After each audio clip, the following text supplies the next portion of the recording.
Welcome back to the Pod of Greed. Welcome back indeed, guys, to the one and the only podcast on the internet. That's right, your one-stop shop for, well, any type of podcasting that can be had because, well, there's really nobody else. You have no choice.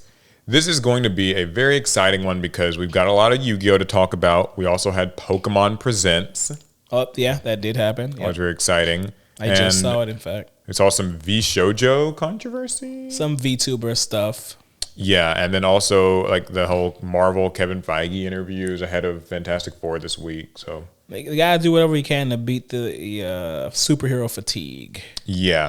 So a lot to jump into, but before we get into all of that, we would love it if you would, first of all, drop a like on the video. And if you're in the premiere chat, put your ones up. Yeah, and if you're watching later, then just comment in the video. Let us know what you think of all the stories, what you're looking forward to, how your day's going. I mean, I think if they're in the premiere, they can also leave a comment. They have that option. Both, really. Yeah. If you're there, if you're here, you kind of might as well. So, I wanted to actually start with a fun anecdote from my weekend.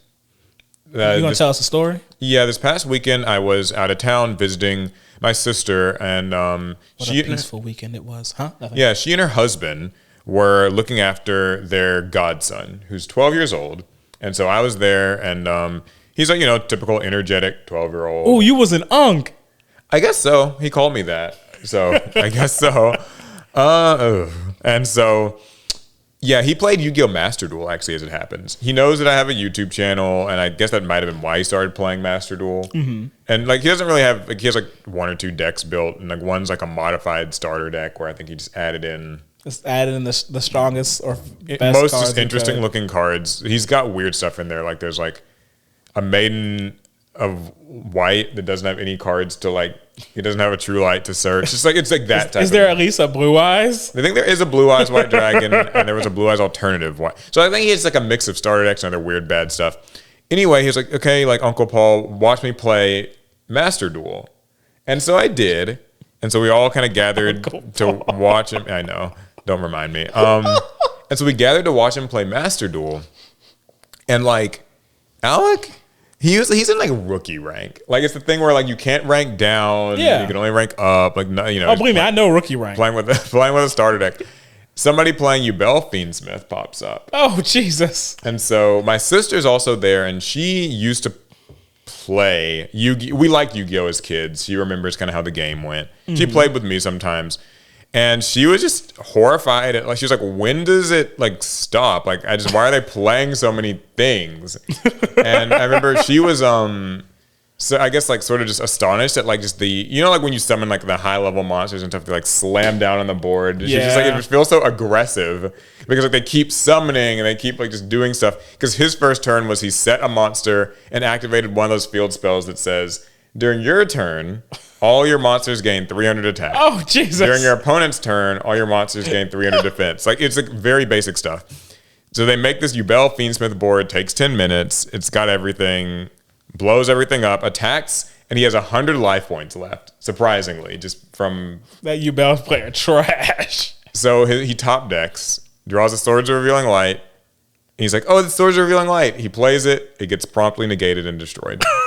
By Varudras, and that was his Master Duel experience. And I just felt so bad because I was like, man, I know he wanted to show me this, and But he felt pretty good about his deck. I tried to help him make a gadget, just a basic gadget deck afterwards. Gadgets are a great beginner deck. I mean, they're not great for teaching modern Yu-Gi-Oh, but for teaching Yu-Gi-Oh with in general. Silver and gold gadget plus the regular red, blue, and greens, and a couple of extra deck things, I was able to kind of convey a simple just summon, do something strategy. Did he get out of rookie rank with it? I don't know. I don't know if he got out of it. I've not yet gotten to see any more of that. I do think, so that actually brings up an issue I have with modern Yu-Gi-Oh! And, big surprise, Alec has an issue with modern Yu-Gi-Oh! Ooh. Yeah, call the presses. No, but in all seriousness, I do think it's a shame that a 12-year-old today can't play Yu-Gi-Oh! Like when I was 12. They're getting a different experience, because when I was 12, my deck wouldn't have been much better than your god nephew. Yeah, I guess god nephew is the word. because I remember when I was 12, what grade was I in? That would have been Like 7th grade? Yes, that was 7th grade. That means I was playing a bad hero deck and slowly getting all the ancient gear monsters except for Golem because I had no luck pulling it. Yeah, Like, it wouldn't be like a synergetic. It was a thing at mess. all. It Just was a mess. I remember it was a mix of Elemental Hero and Destiny Hero, and I didn't even have the best Destiny heroes. The deck was horrible. Yeah, I know exactly what type of deck you're talking about. I think that the thing with Yu-Gi-Oh is I'm sure that if he knew what to expect from modern Yu-Gi-Oh, he could. I don't have any doubts that he could learn it. I think it just sucks that it kind of reminded me that, yes, this is a Smurf account, just somebody smurfing on rookie rank for no good reason. But like, it does suck that your first experience will be getting those basic ass starters in Master Duel and just facing a 10-minute turn that negates it all and like See, that's just, I think that's unfair. Yeah. When I was 12, all the kids around me, we had trash decks together. We played scrappy, ugly games in the dirt, like on the cement, on the bleachers, with the worst cards we possibly could find. And I feel like your god nephew should have been able to have the same experience, but there's no space for that. They're missing out on that, like, kind of, on those first steps. It's like, it's the building blocks of being a bad Yu-Gi-Oh player, Like, you learn how to play Yu-Gi-Oh with all the wrong rules, and then you do that enough times, you become the best in your friend group, and then you meet a real Yu-Gi-Oh player, and you don't just lose, you get re-educated on the very basics of the rules of the game. I will say this too. I think that that's another small, and this isn't like Master Duel's fault. It's just more like the nature of digital gaming and like anonymity. Is usually when we all had that experience where like somebody showed up with a meta deck that could be Monarchs, that could, if you're playing in like 2007, that might be, Rescue Rabbit, right? Like Dino Rabbit or whatever. Well, 07, that wasn't Dino Rabbit. No. I'm saying if it was 07, it'd be like Monarchs. Yeah. If it was like 2012, it might be Dino Rabbit. So on and so forth. But the point is, usually when you encounter that person and they rock your shit and like, whatever, you realize there's a much crazier side to this game, they're still kind of there to explain it to you. And I often would. They'd be like, okay, after, I beat you, I can sort of tell you like why this works and maybe help you with your deck. But in Master Duel, it's just insanity, and then like the game ends and it's like boom, defeat, and like you just queue up again. Like what are you to do? Like it feels like there's not a next step for you. Are you saying Master Duel should have a voice chat feature? Hell no. But yeah, that would be atrocious. But like I do think that it just sucks that like it's so 0 to 100 without the convenience of having like any assistance or aid. And that I agree. Sucks. I mean, I guess that's or any why, guidance. Because in the latest Shadowverse game, they have that like AI assistant thing that can help you make your plays. Because I mean, it can't really build your deck for you, but at least once you have the deck, it can kind of help you find the better plays to make during your turn.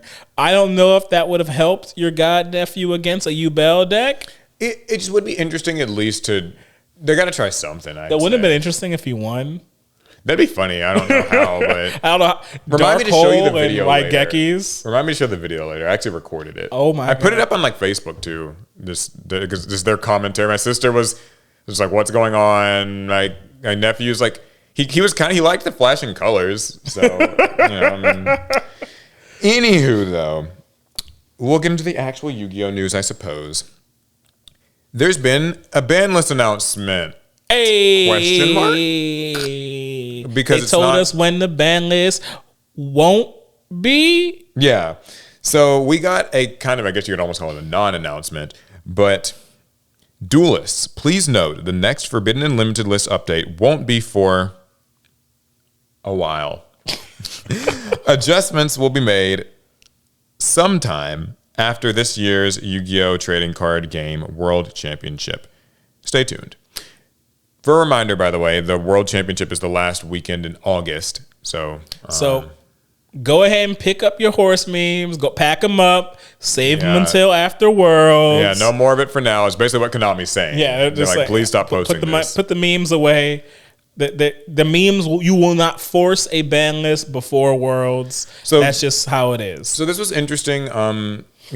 As a reminder, I'm not like super into kind of the state of the paper game right now, so I'm not 100% sure like what needs to be hit or what doesn't. I know that Justice Hunters is coming out next week, and that's going to be a huge influence in the metagame. I think that some people were kind of concerned about certain strategies maybe being too strong based on like that old Xyz Monster Paradise Smasher. Like I've heard. Is that the goblin dude with the hammer? Yeah, he's like a rank 5, ogre and he can or something like that, or something. Yeah, and I think he can make your opponent 5 or 7. He can make your opponent like not be able to summon next turn. Oh, that's so on fun. and so forth. Well, anyway, yeah, we have at least another month of this format effectively, and I'm glad that people have gotten something from Konami. Like, you know, it's some communication is better than none. I'm hesitant to really give them any more credit than that, because we all know that they only did this because the vomiting horse memes were, I guess, getting so bad, or maybe people were spamming their emails or their phone lines.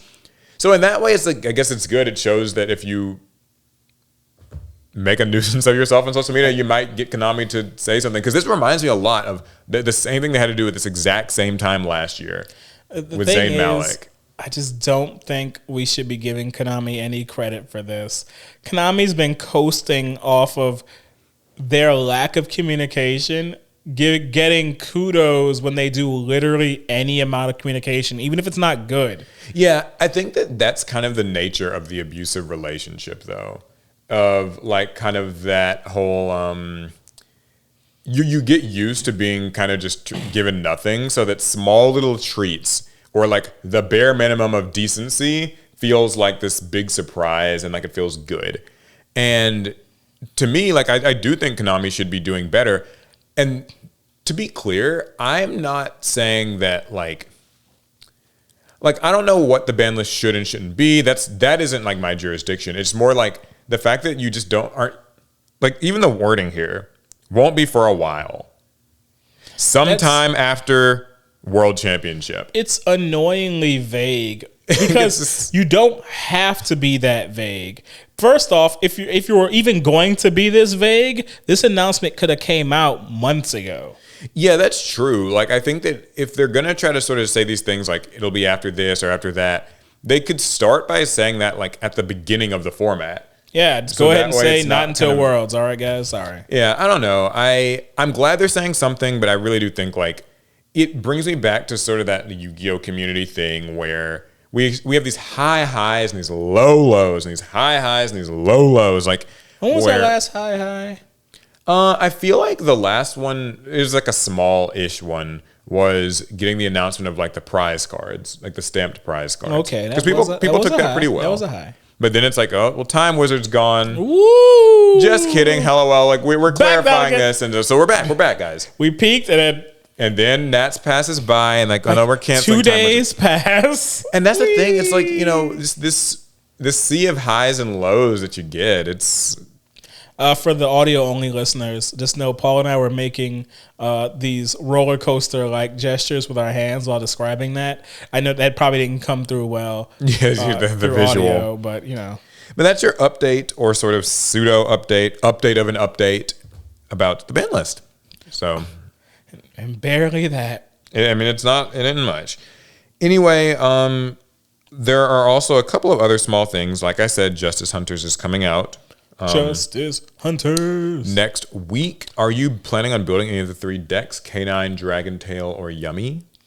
None of them really spoke to me. I'm a Vanquish Soul fan, so I know that I'm supposed to be like, oh, like combine it with K9 and it's like really good, but I'm kind of more just a Vanquish Soul fan. I guess my problem with those decks, Yummy aesthetically doesn't work for me. I don't care how good it is. K9 works a bit better aesthetically, but because it's good, it'll be expensive to get the cards. And then Dragon Tail does nothing for me, so I don't care what the price is or how good it is. It just doesn't matter. It's just a bit of a skip. So, but that's how I've been for a while with these sets. I haven't felt wowed by the design of the archetypes, not their mechanical play styles. I'm sure that's fine. I mean, the art styles, the archetypes, it feels so it's just not samey, or in a case of Yummy, just not to my taste. Yeah, and that's okay. You know, like I think that it's fine to not like, you know, everything in every like deck builder thing. I haven't liked a deck builder archetype in so long. To be clear, I haven't liked this. Justice Hunters doesn't really do it for me. I kind of liked Ryuge from Crossover Breakers, but like that was one where I kind of liked the aesthetic, but then when I played it, the playstyle didn't gel for me. And obviously Malice and Ryziel I don't care too much for those. But, you know, there will be more. The next one's already announced in Japan. I don't remember what it's called. So yeah, there'll be more, and there'll be more of like these. I don't know what it is about these sets. The designs of the archetypes, they just feel very the same. So I don't know how to describe it. I will contest that with this. Do you remember there was a period of time where we would always joke that it was basically waifu dragon robot? Yeah. Waifu dragon robot. They have at least sort of begun to break off of that a little bit.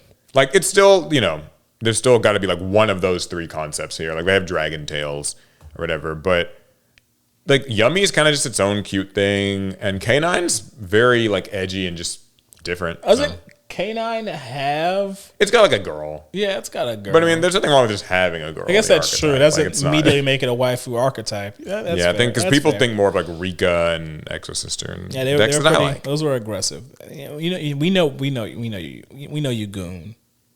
Sure. Okay.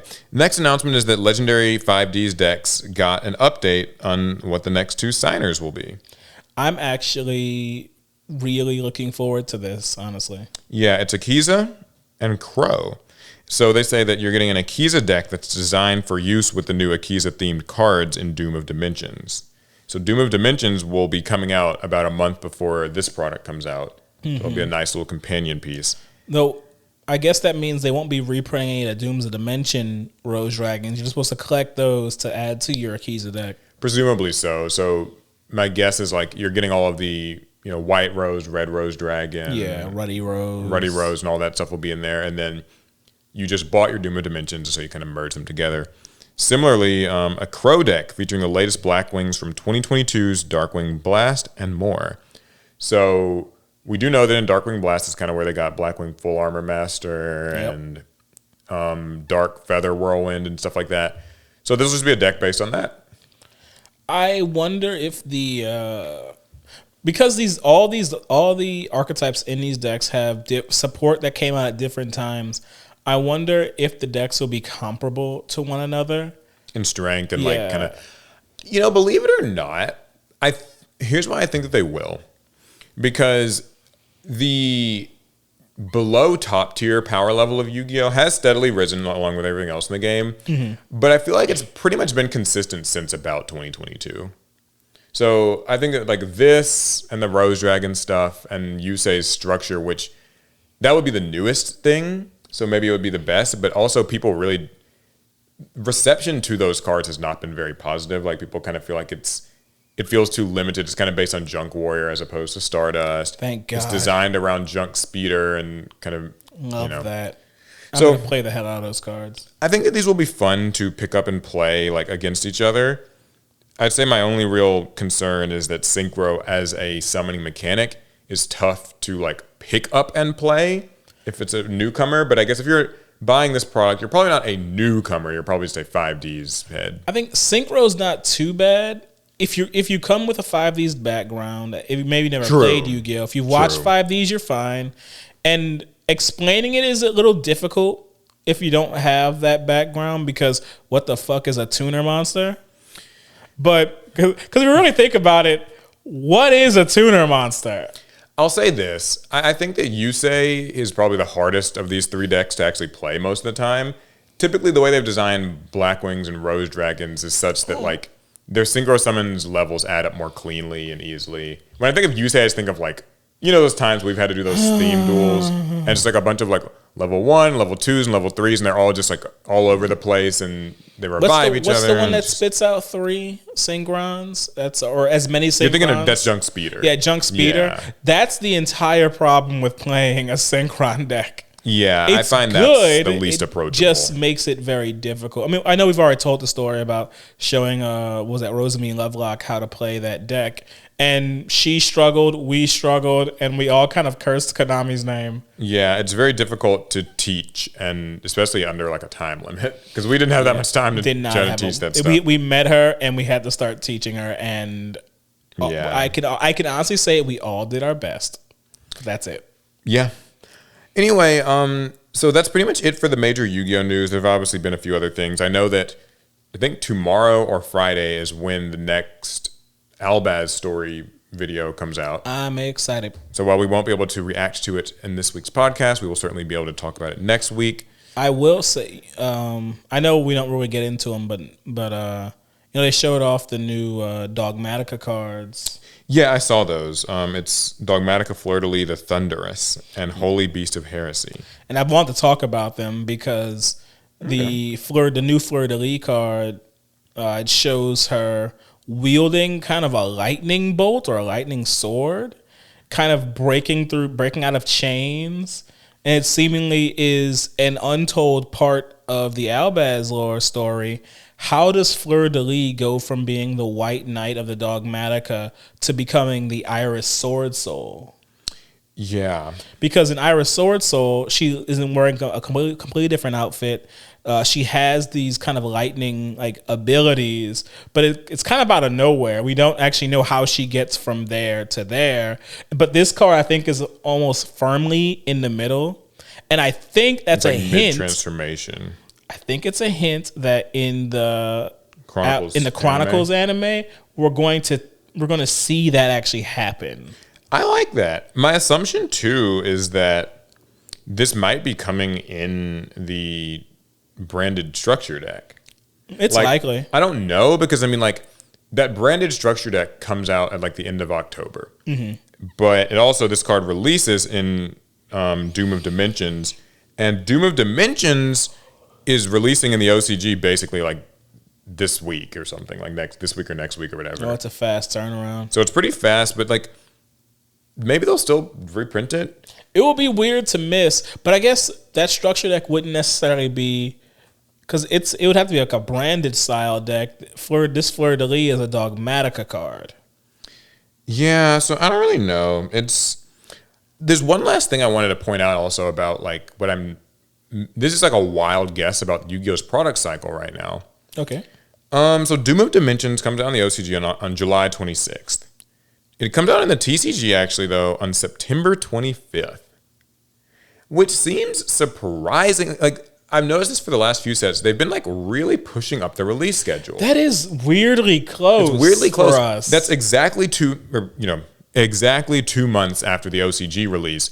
And normally I always feel like there's about like 3 months between those. Because that's how it ends up feeling, like you wait half a year, because you have the reveals come out in Japan like almost a month before their sets come out. So that makes it feel like it's feels even longer wait. 4 to 5 months almost total of delay. Whereas here, like, it feels like they're cutting down that lag time, and it makes me wonder, like, could we maybe be working our way towards simultaneous release? Yeah, like, that's, a pipe dream. Release I know. at the same time. But it'd be cool. Like, I think it'd be nice. Especially because, like, the Albaz structure comes out at the same day and date. And I mean, every other card game's doing it now. Yeah, so get with the program, Yu-Gi-Oh! Okay, well, anyway, let's move on to Pokemon. Oh, yeah. Okay, so that was, what was that live stream called? Pokemon Presents. Yeah, Pokemon Presents happened a couple days ago, and you're seeing this now. I watched it today, and that's Wednesday. I know you guys are watching this on Thursday. There were updates to many different games and animated shorts and stuff that they're working on. It kind of covered the entire like Pokemon like IP and all the projects they're working on. Though I guess they were kind of quiet on TCG Pocket, but everything else was there. Yeah, so the Wallace and Gromit studio announced a new animated series, Pokemon Tales: The Misadventures of Sirfetch'd and Man, Pichu. I'm so excited. I love Wallace and Gromit. Yeah, that looked really cool. It was like a very short teaser where you just see them kind of running around causing mischief. That sounds like Wallace and Gromit to me. And there's like a Wooloo. There's also an updated season of Pokemon Concierge. Yeah, the Netflix series with their kind of claymation, stop motion animation. They had a few like updates for things like Pokemon Masters EX. They announced that Pokemon Worlds is going to be in Anaheim, California. They're actually going to be playing in a stadium. It's crazy. Finally, something will actually be in Anaheim. Also, we got some more information on the Pokemon TCG's new like Mega Evolution cards that are coming back. The cards did look good. Yeah, those look really cool. A new app game, and this is one that I actually wanted to talk about a little bit. Pokemon Friends, which is a new brain teaser game, is out now on mobile and Switch. Yep, you actually downloaded that almost immediately. Yeah, when I saw it, I downloaded it. What it is, if I could, I guess, describe it, is like it's simple little brain teaser games, little puzzles, and some logical reasonings type stuff. Yeah, and they had a little announcement there. You basically see like a lot of kids playing it because I suppose it's supposed to be like something to just get their brains thinking and kind of problem solving. I think playing Fortnite. That's actually why I like it, is because it's a rare example of a game that seems legitimately like intended to just help you. Like, you know, a lot of games, like, okay, here's some mindless entertainment. Mindless slop. You know, here's some slop, like just keep queuing in and killing or getting killed and then queuing in the next game or whatever and buy microtransactions. This seems like it's just the intention is like, hey, here's something that you can keep your kids satisfied with. Or if you're an adult, you could also still just play it. I'm sure that it gets a little bit harder and more challenging as it goes on. And so I liked that. That seemed kind of fun. There is also Pokemon Champions. We got a bit of a gameplay overview of that. That looked interesting. Pokemon Champions is the I guess the Pokemon simulator that people have been clamoring for. The battles. I guess you would call it an official version of like Pokemon Showdown. Mm-hmm. It's going to be on Switch, iOS, and Android. It's coming out in 2026. And it just showcased, I guess, how you will be able to battle. You will be able to, you know, train and customize Pokemon. That means their movesets, their stats. Yeah, natures. It seems like they even have like a sort of a system for adjusting like EV spreads and stuff. I think that's really because they have these V points. I don't know what you would call them. Yeah, it looked like there was some sort of a currency. And I guess you gain the currency by battling, and then you can spend that currency to recruit Pokemon and then to customize the Pokemon. Yeah, they say there's an extensive recruiting system that lets players pick other Pokemon that they'd like to test out for a limited time. So you can connect to Pokemon Home and just use whatever's in your Pokemon Home already. Oh, recruitment is limited. But I guess, yeah, recruitment's sort of on a trial basis. I wonder... But if that Pokemon ends up being a perfect fit, it can be permanently added to the team using victory points, or VP. Oh, victory points. Which are gained by ranked battles. I mean, I imagine this will be incredibly popular. I think this was honestly going to be like the next like big esport for like people. Like, it just... Competitive Pokemon battling? Come on now. Well, because they're literally addressing a need that Pokemon has had for ages, which is like... Competitive Pokemon is cool, and you've got, you know, these channels like Wolfie VGC that make it look really cool and sound really cool, but it's still got a high barrier to entry. Ooh, just getting a proper team set up is such a pain. Yeah, it can take hours, sometimes like weeks, months to raise it can parties take legally. So many minutes hacking the game files and then getting exactly the type of Pokemon I want. And the right you say shiny that, or not. but like they've cracked down so much on like, you know, hacked Mons and stuff, and so it's difficult to play Pokemon that way. It seems like now they're finally cutting that all out. It's like, here's your sim, use your V points, and just you can mess with the natures, mess with the EVs, mess with like stats and movesets and stuff. I do think this actually might end up being a huge disruptor for the status quo of Pokemon games. Yeah, how do you mean? So there's a lot of people that play Pokemon, and they'll play any Pokemon game that comes out. This doesn't affect them as much. Yeah. There's a group of people who they play their Pokemon games because they like them, but it's mostly so that they can play VGC. This is a huge shakeup for that group because I imagine if Pokemon Champions is everything that it seems to say it is, you would not need to play like current Pokemon games in order to compete. And I feel like a lot of them might just shy away from buying the new releases, especially since new Pokemon games have been getting kind of mixed reviews in the last decade. So... It's interesting you say that because I think that allows them more creativity with mainline games. Mm-hmm. So, you know, Pokemon Z to A, we know that that's coming out. We'll be talking about that here in a second. But like, it has that same sort of different battle system that was introduced in Legends Arceus, where it's not the traditional Pokemon battle sim or system. And like, I think future games can get more explorative with that if Champions gets to exist sort of as a focused battle sim. So that way, for that group that you were talking about, those people who will play any Pokemon game because they simply just like living in the Pokemon IP, they get to enjoy different things. They can maybe now make a dedicated game that's all about Pokemon contests or something like that. And it won't feel like you are being beholden to, if you're a competitive player, being forced to trudge through like the campaign of Scarlet and Violet or something, if all you wanted to do was just battle. Because there's a certain formula that they've used with Pokemon games, kind of because they've had to, because of the infrastructure built around the Pokemon gaming IP, where Pokemon games, they always had to have eventually they had to add in a national dex. Why? Because people would go berserk if they were locked into a smaller roster of Pokemon for too long. Yeah, you always had to offer that as a post game. The one of the main incentives for like post game content were like drops of certain like older Pokemon into the game.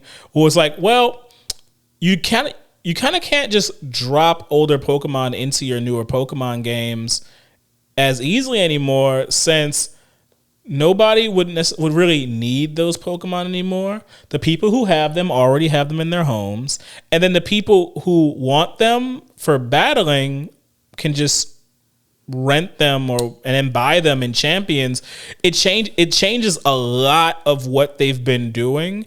And that makes me really optimistic on the next mainline title. That's what I was thinking too. Now, something that surprised me is that I went on the Pokemon Champions website and kind of read more about it. And it seems as though there's not going to be microtransactions. It's a free game with no transactions? Well, they use like the term that, like it's like a one-time download and all of that. So I kind of took that to mean, and they talk about how like VP is something that you just have to earn through winning ranked battles. Now, I'm so confused because how do they make money? Yeah, that surprised me because they have like a competitive crowd that is going to be addicted to this game for the next forever, potentially. Like, that kind of seems a little bit surprising. Is it a pay for? Is it a flat rate type game then? I'm not sure. They don't really mention a cost on the site. I'm scrolling through it again just to make sure. I mean, they mentioned things like 3 battle modes and 2 formats. There's ranked battles, casual battles, private battles. You can do them as single and double. Power up with victory points. Yeah, you'll need VP to recruit and train Pokemon. VP cannot be purchased directly. So keep battling and gaining VP to power up your team even more. So that makes it sound like, you can't just pay money to like get this currency.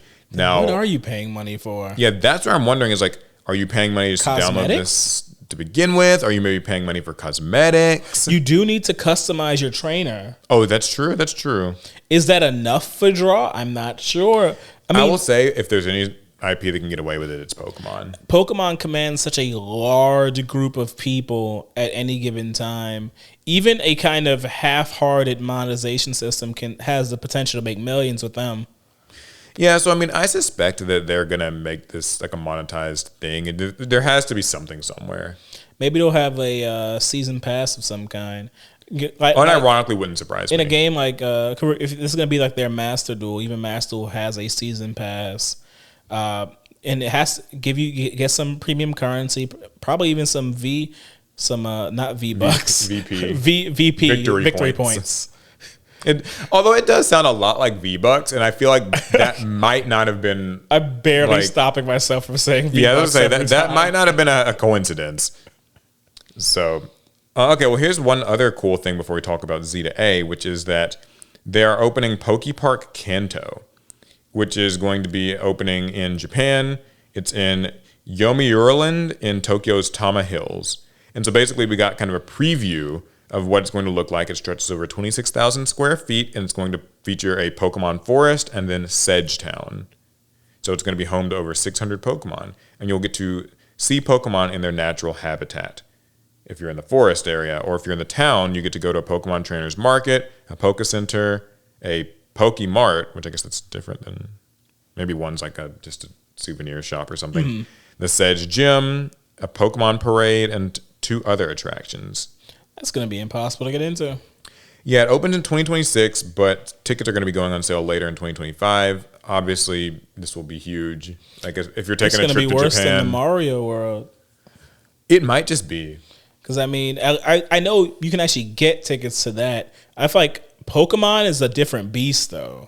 I like the way that they have it, where like if you go into the Pokemon forest, you really do see these like giant, I guess, statue things of Pokemon looking like it's kind of their natural environment. The first thing that came to my mind when I saw that is like Instagram. Like it's just a photo op. You go there, you bring your kids, and they just get to take pictures with all their favorite Pokemon. Or you're like a Gen Z millennial type, and you just go and like take a selfie with Kangaskhan or something. I don't know. And it's just like, I wonder if they'll be animatronic or they just be like just straight up statues. I think personally, or holograms. Holograms would be off-putting. I feel like it might just be a little bit. I mean, it's hard to make hard to make a hologram look real, but you know, I think they're going to be. They could do a mix. They could do like a mix. I think they're going to be statues, but there might be some animatronics probably in the town.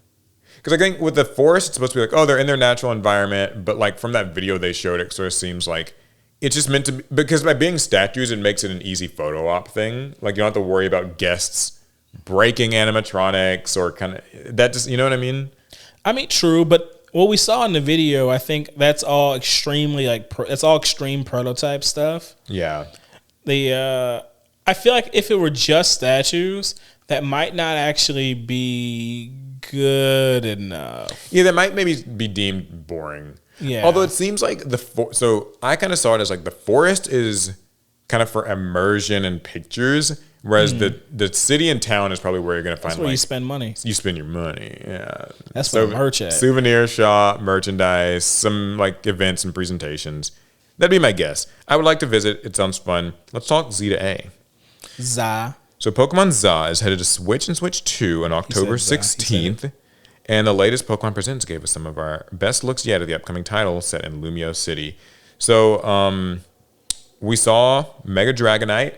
Everyone's talking about its design. What do you think about the design?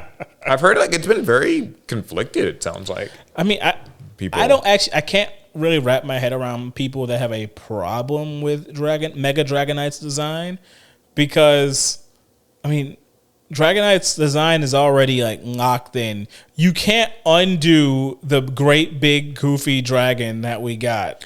You can't undo the fact that it looks absolutely nothing like Dratini and Dragonair. What you can do is try to make it look like it evolved from those things. Yeah, and I think that's what they did. Yeah, they added the wings and they did. And the pearl tail. I think that you're right, though. I mean, what are you just cracking up over here? Because it looks so dumb. But Dragonites always look dumb. That's the thing. Like, I think like Dragonites always look goofy, so this doesn't really. I think that people are expecting what most megas are, which is just you kind of add spikes.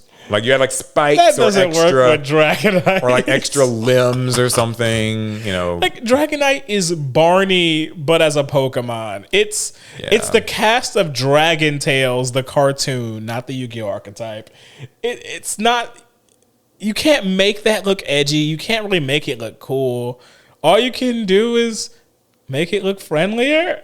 I will say, if I never thought Dragonite could look friendlier, and now I do. Like, now I think it just looks a pearl friendlier. On the tail and giant wings on its head.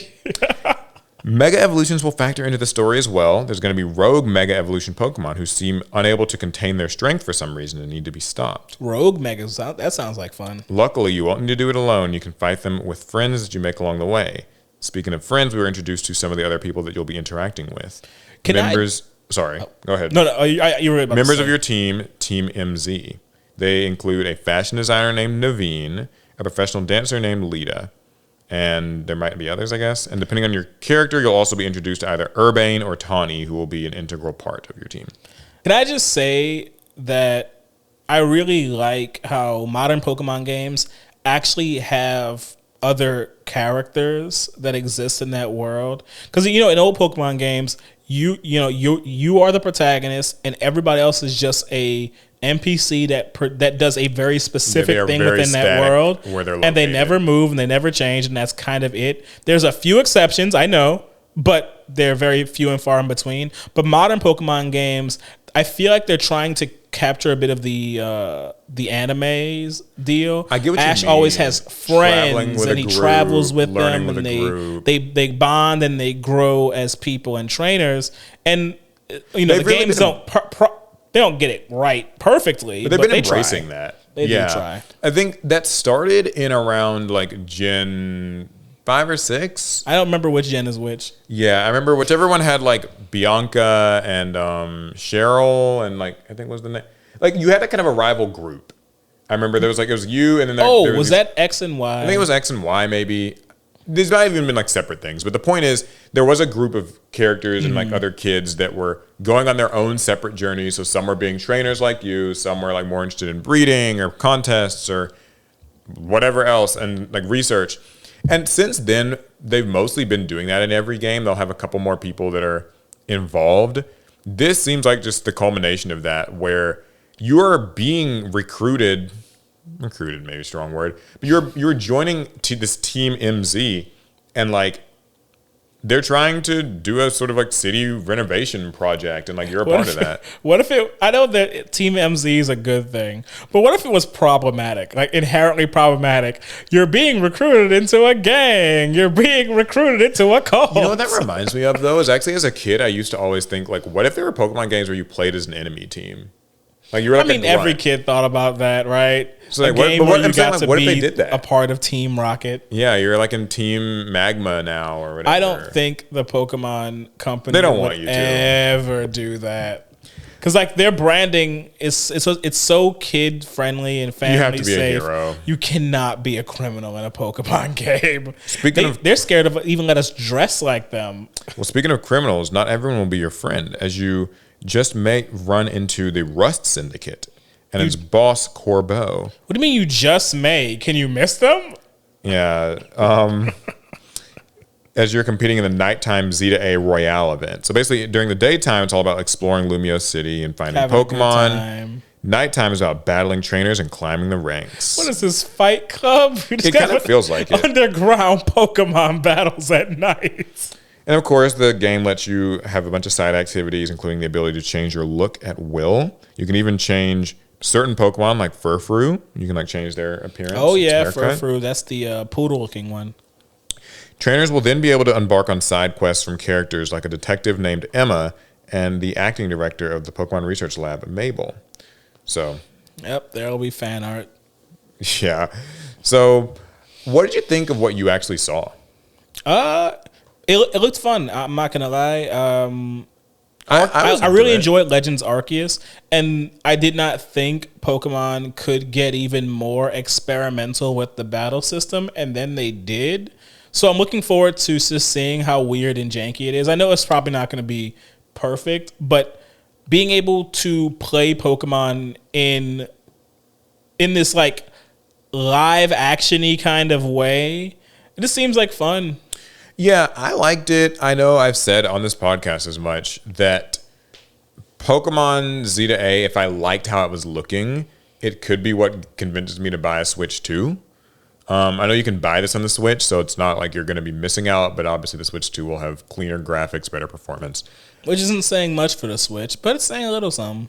Yeah, and I saw they have like a bundle. In fact, a couple people have like sent me that. Like, here, Paul, go get your Switch 2 now. And I mean, it's just, I don't know. I might get a Switch 2 for this. I'll just play it on my Switch probably. The issue I have is they don't have a Switch 2 that is Tyranitar and Larvitar themed. So it's kind of a miss for me. That's all it takes for Alex. But Larvitar and Tyranitar were in the trailer, which makes me bullish on the game. Yeah, it seems like somebody had like a Mega Tyranitar too that they were running around Better with. have a Mega Tyranitar. Love that guy. So that's all the stuff from Pokemon Presents. Were you satisfied with what you saw? Yeah, I mean, I didn't have any expectations. In fact, I did not know the Presents was even happening. I heard about it only a couple days before it happened. Like I remember when they announced it at first, I kind of forgot because I for some reason thought it was coming out in August. But I guess that's something else I'm thinking of. But I've realized in my like adult life, I just actually like I kind of have started. There's 2 months that I think I always get mixed up. It's July and August, because I remember when we were first talking about the Switch 2, and we were talking about like that Donkey Kong game that came out, Donkey Kong Bonanza. Yeah. And I kept saying in my head, like, yeah, this comes out in August. Like, it's going to come out in August. I feel like that's what they said. And like they'll have the date on there, and it'll say like 7/11, like 7/11. 7/11 or whatever. But it came out in July. It just came out a couple weeks ago. Well, 7 is July. Yeah, and for some reason I thought it was August. I don't know what that is. Like, it's those 2 months that I always get mixed up. But I liked what I saw here. I think it's cool. I was reminded of how Pokemon is just such a, like, you don't fully appreciate that this is the #1 grossing like media franchise in the world until you see how many congruent things that they have just in production all the time. Because Pokemon Concierge and like that Pokemon Surfetched and Pichu. Yeah, Surfetch'd and Pichu. And then also like just an actively running anime in Pokemon Horizons. There's like 3 different watchable Pokemon things going on. And there's Pokemon Concierge. Yeah, that's what I was saying. Concierge. Oh, that's the first one you said? Yeah, so there's 3. But then also, there's like a bunch of mobile games. Like, we didn't even mention the Pokemon Cafe Remix update. Oh, we did. And then also so there's something going on with Pokemon Masters EX. Right? They skipped TCG Pocket. Yeah, they did skip that. It's kind of interesting. It's getting shut down. Yeah, they're like, okay, we're done. We made our millions. Bye. But then there's like the TCG. Then there's this new game, Pokemon Friend, which is like a little like sort of puzzle brain game thing. And Pokemon Champions, Zeta A, Scarlet and Violet still get these updates. And then they're opening like a park. Live action movie starring Scarlett Johansson. No, is that? Maybe that was a fever dream. Never mind. So it's just like there's so much going on with Pokemon at any given time that you really see how they earn their place, like, as #1. So are they? Cool. Is it they've earned it, or are they milking the absolute hell out of it? Glass half empty or full. It just depends on you're a positive or a negative person. I don't know which. I won't answer that for you. You can answer it for yourself. Anywho, though, that was Pokemon Presents. I think it was neat. I liked it. Fun, awesome, and amazing. What's next for us? I'm going to take us in a bit of a different direction. Okay. What are we talking about? What we're talking about today is VTubers. Okay, I saw this. Okay, so Alec is resident VTuber expert, by the way. So that's why we're getting this story. He says resident. I say relative. I'm a relative VTuber expert because Paul's knowledge of VTubers is -4, and so that fact that my knowledge is a 7, that makes me an expert compared to him. I have spoken to 3 VTubers. 3? Yeah, Nova Akami, Rosemi Lovelock, and Doppio. Oh, and Doppio Drops Life, of course. Okay, you technically got to 3. So I'm not like -4. I'm like +3 compared to your plus. All right, like you're 50. -1 then. Okay. Well, anyway. Okay. So if you don't know or have been under a rock, there has been some controversy in the VTuber space, and not the normal kind of controversy. This is more financial. So hit VTuber Iron Mouse formerly of V-shojo is quitting the company amid a $500,000 charity scandal. Yeah, I saw this. So I know that she announced that she was quitting. Here in this article, in a scathing YouTube video, the streamer claimed that the VTuber agency owed her money and also hadn't paid the Immune Deficiency Foundation. Who would have thought V-shojo was run by Birdman? The $500K that she made through her record-breaking subathon. So, following Iron Mouse's decision to leave, it sounds like more creators have publicly announced their departures from V-shojo. I mean, even if Iron Mouse wasn't like the biggest VTuber on the planet, it's a horrible look for the company that you work for to skip out on donating to a charity when like you've already pledged to do so. Because again, like Iron Mouse famously has I think it's an autoimmune disease. Like it's one of the whole reasons that she VTubes, and so it was important to her for a large portion of her proceeds to go towards that charity. Right. And because she didn't handle a lot of the finances that she earned while VTubing, she left that to V-shojo, and V-shojo was supposed to make the donation on her behalf. At least that's what she understood to be happening. And she wasn't looking for this problem, but when trying to take over her finances, she discovered that they weren't paying her all the money she was owed. And they lied about they the didn't pay the charity. Which is pretty scummy. Like, I wouldn't want to work for a company. Once you find out about that, I feel like you kind of have to leave. Like, that's... So who else left? Or at least some of the major names. Some of the other big names that quickly followed suit. I don't know if they all did it because of Iron Mouse. I imagine if V-shojo was stiffing one person, they probably were stiffing others. Yeah. There was K-san, a very, very big Japanese VTuber. Amelie, a big VTuber / voice actress and songstress, I believe. And Project Melody, a founding V-shojo member. Those are just some of the big names. Saw Kuro.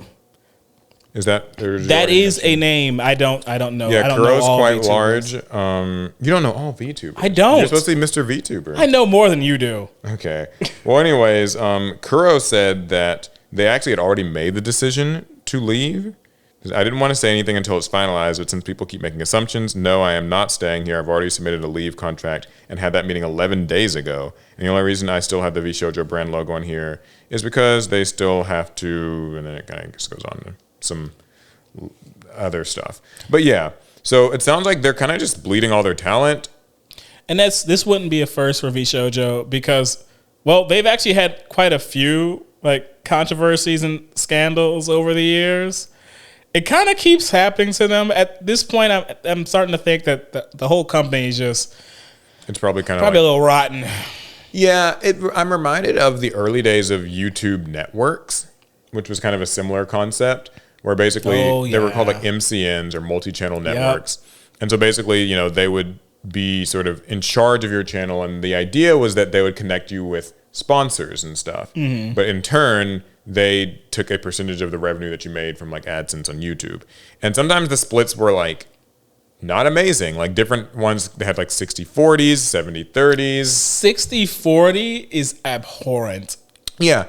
And some are 50-50. And either way, they'd be taking a good chunk of your money. And a lot of YouTubers, would later come out and find that they weren't fully paid, or that just the services weren't worth it, or that the people they had to work with through the MCN weren't helpful, because the MCN was also supposed to sort of be your conduit and point of contact to getting copyright strikes removed on your channel, for instance, or oh Jesus, things like that. And it wasn't something that YouTube allowed the system to exist, but not that they didn't regulate it at all, and they were kind of hands up on it. Mm-hmm. And so it was sort of weird. That since has changed. MCNs, to my knowledge, kind of just aren't.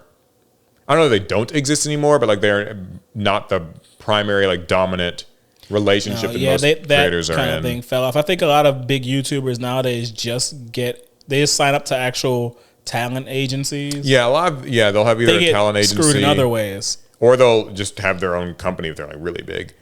So yeah, I mean, within the VTuber sphere, how do you feel this changes things for? I mean, landscape? With Iron Mouse's departure from V-shojo, it does sound like she'll have to take some kind of a break from VTubing while sorting out some details. There's going to be a bit of a vacuum during that time. Yeah, I know a lot of them can go indie, which I have recently learned is not always as straightforward as it seems, because sometimes these agencies hoops have to be jumped through. Yeah, sometimes they own the character, the likeness, all the branding stuff, literally down to the point where if you were to leave this agency or be let go, your channel goes. Or every aspect of your channel that they helped you with would go. So you literally have to take down your channel banner, your icon, remove those thumbnails from those videos. I've heard horror stories. Well, yeah, I mean, this is a company, you sign a contract with them, and everybody goes into these things a little differently. I think in Iron Mouse's case, she was an independent VTuber before she signed with V-shojo. So hopefully the bulk of her intellectual property is still her own, though I highly doubt V-shojo didn't get their claws into certain certain pieces of content that they've made. Yeah, I'm real. It's gonna be an ugly breakup because I mean Iron Mouse was a big money maker, and I guess it also goes to show. Sorry, I cut you off. No, what you gonna say? I was gonna say it probably goes to show like upcoming VTubers or aspiring VTubers to just, you know, really be careful, do your homework on these agencies, these organizations, because, you know, like you just never know what's going on behind the scenes. Talk to other people in the space. I would, you know, that's probably kind of basic advice, but like, yeah. I mean, I would always caution people when it comes to working with corporations on creative works. I've said it before within the gaming industry. I'll say it again. You can't have art and be a part of a corporation. I don't think it actually exists. I don't think that I get actually what you mean. works. Fundamentally, they will always be at odds, like with each other at the end of the day. Mm-hmm. And you know, people might say, "Oh, VTubing is not art." I mean, they actually are creating experiences for people. That is a type of art, and if you're gonna get into that, I think you should. I think it's best to actually just start off indie. Does that mean you'll have like next to no resources and have to build it from the ground up? Yeah, but if you then get scouted by an agency after already having built your own, you have more leverage to work with. You have a better idea of what you want to say yes and no to. If you start off with an agency, they can kind of take you for a ride. And you might not own half of what you think you do. Yeah, much of anything. It's kind of funny because like we were talking about HoloLive just last week, and them, you know, making the talent agency or the music label. Yeah, the music label. Okay, well, I'm gonna bring us a little bit back to gaming for just a bit. One of our favorite companies, Ubisoft. Oh Lord. And my favorite, I mean, I don't hate Ubisoft, and I don't have anything personally against them. Some of the hate things, them a little bit. There's one that's like kind of good, and then one that's like kind of bad. Here's the kind of good one. Okay. Ubisoft CEO, if this will load, Ubisoft CEO responds to the Stop Killing Games petition, which we talked about recently, stating the publisher is working on, those are quotes, working on improving its approach to end-of-life support, but that, quote, nothing is eternal. I don't know. I got an Atari back home, and that thing is still kicking. So if you guys don't remember the Stop Killing Games campaign, it's basically this petition of sorts, a movement to make game companies have to be in some way held like accountable for games that just end service, right? And especially when that terms of service are like kind of undefined, like when will this game end? Do you get like a guarantee of that? Sometimes when games end, you were talking about, what was it, Battleborn? Where like once it's over, you can do nothing. God, I missed that game. With the physical disc that you bought. It's a Frisbee now. Yeah. So anyways, Ubisoft CEO Yves Guillemot, hope I'm saying that right, Probably not. Stated that, end-of-life support for old games is a far-reaching issue that the publisher is working on, but that nothing is eternal when it comes to video game services. So yeah, he was asked about it, and it's kind of interesting because he was asked at the annual shareholders meeting. So I guess there were shareholders that cared enough about this to bring it up, which is kind of reassuring.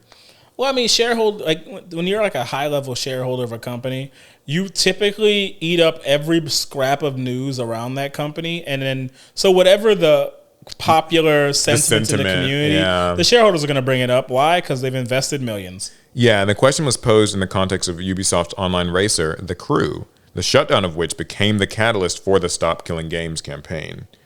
So yeah, he was asked whether he supported the petition, whether players own a Ubisoft game when they purchase it, and how Ubisoft plans to ensure its games remain playable after support is discontinued. He wouldn't dare say they own those games. Yeah, he responded by defending the amount of support Ubisoft provides for its games at present. He says, regarding the petition, we operate in a market, and whenever we release a game, we provide a lot of support for that game. We also provide a lot of services to make sure that the game is accessible and remains playable 24/7. He also stated that, quote, players and buyers are forewarned when a Ubisoft game is going to shut down, and that The Crew specifically, with that, Ubisoft offered its successor, The Crew 2, on sale for €1 for a fortnight prior to the original game's shuttering. So basically, if you, I guess, already owned The Crew, then for just €1, or I guess like about $1, you got to buy the next version. See, I don't think people were talking about that, because I don't remember that. They make that up? Well, So that's kind of what he had to say. I thought it was an interesting point. He points out that all video game publishers are faced with the issue of changing or ending services. He says you provide a service, but nothing is written in stone, and at some point the service may be discontinued. Nothing's eternal. We're doing our best to make sure that things go well for players and buyers, because obviously support for all games cannot last forever. So it's worth noting here that Stop Killing Games does not demand unceasing support for games by publishers.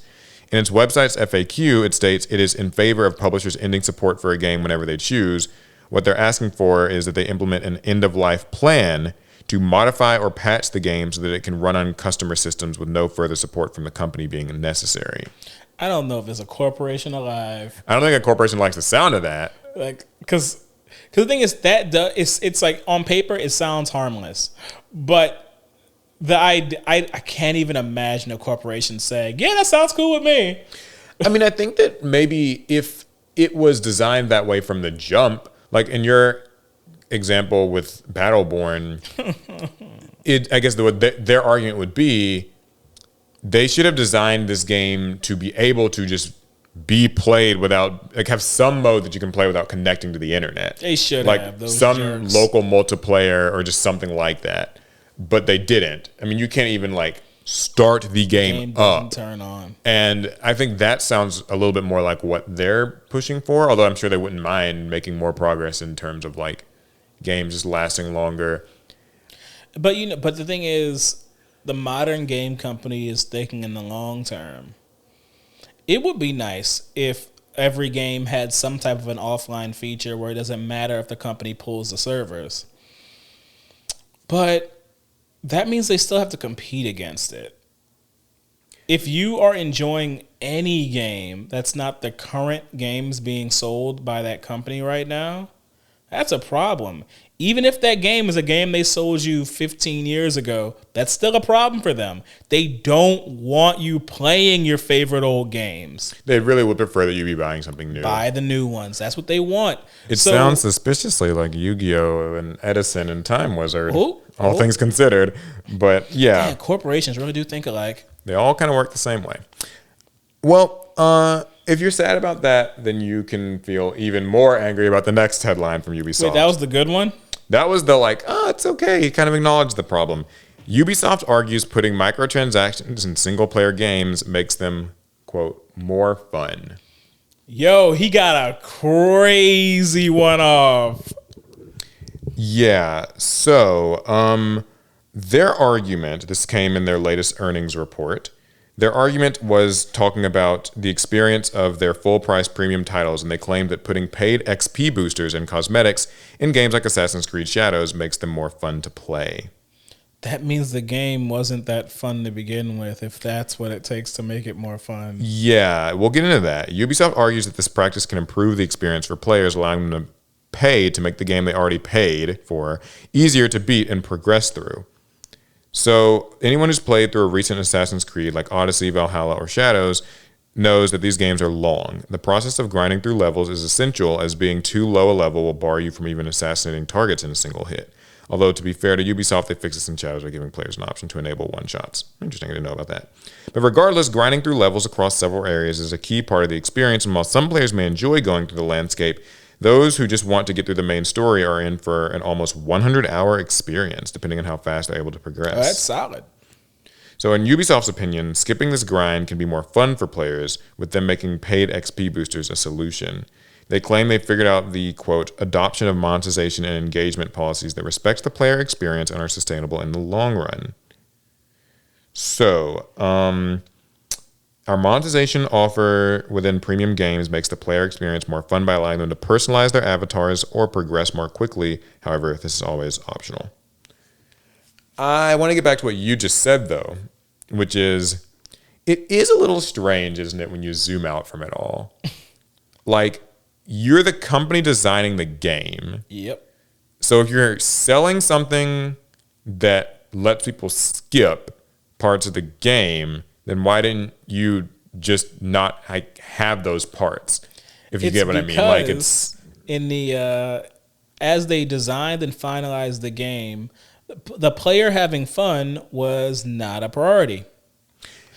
I think at some point someone said we want this game to be fun, and they were designing a fun game. And then someone said, "All right, now let's tone it down some, and so that we can sell them a way to make it more fun." Because otherwise, I can't understand why you need to sell an XP booster in a single player game. Like the game should have already been designed from the start where progressing through the game is not too taxing and not too monotonous. That it's an impossible thing to actually achieve, but that's one of the like most important designs you can make in your video game. But the fact that they have a XP boosting microtransaction, that just tells me that someone said, all right, now let's just decrease the XP gain on everything by like 15%. Just to make it a little frustrating. It's that stretch where you know that it's padding. Like, I've felt that sensation with a few games in recent years where it's like, okay, there are big set piece moments in the story, and then there's lulls where you kind of have to get from set piece to set piece. Right. And if we can add enough of a checklist to things, I know Assassin's Creed's kind of known for this anyway.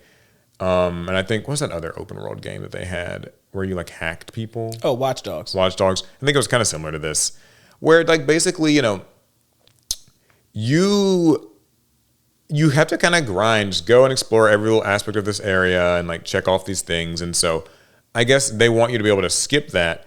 I find it tough to believe though that I mean that just has to be padding then. If you are making it something that people can pay to skip, then that feels almost disrespectful of the time of the people who don't pay to skip it, because it's like saying what you're doing or being forced to do was always optional, and like we're admitting that it's mindless tedium. It just screams that, you know, a corporation made this game. Yeah, because like I don't think a game designer who is passionate about games and loves gaming would design a system for a game of their own volition like that.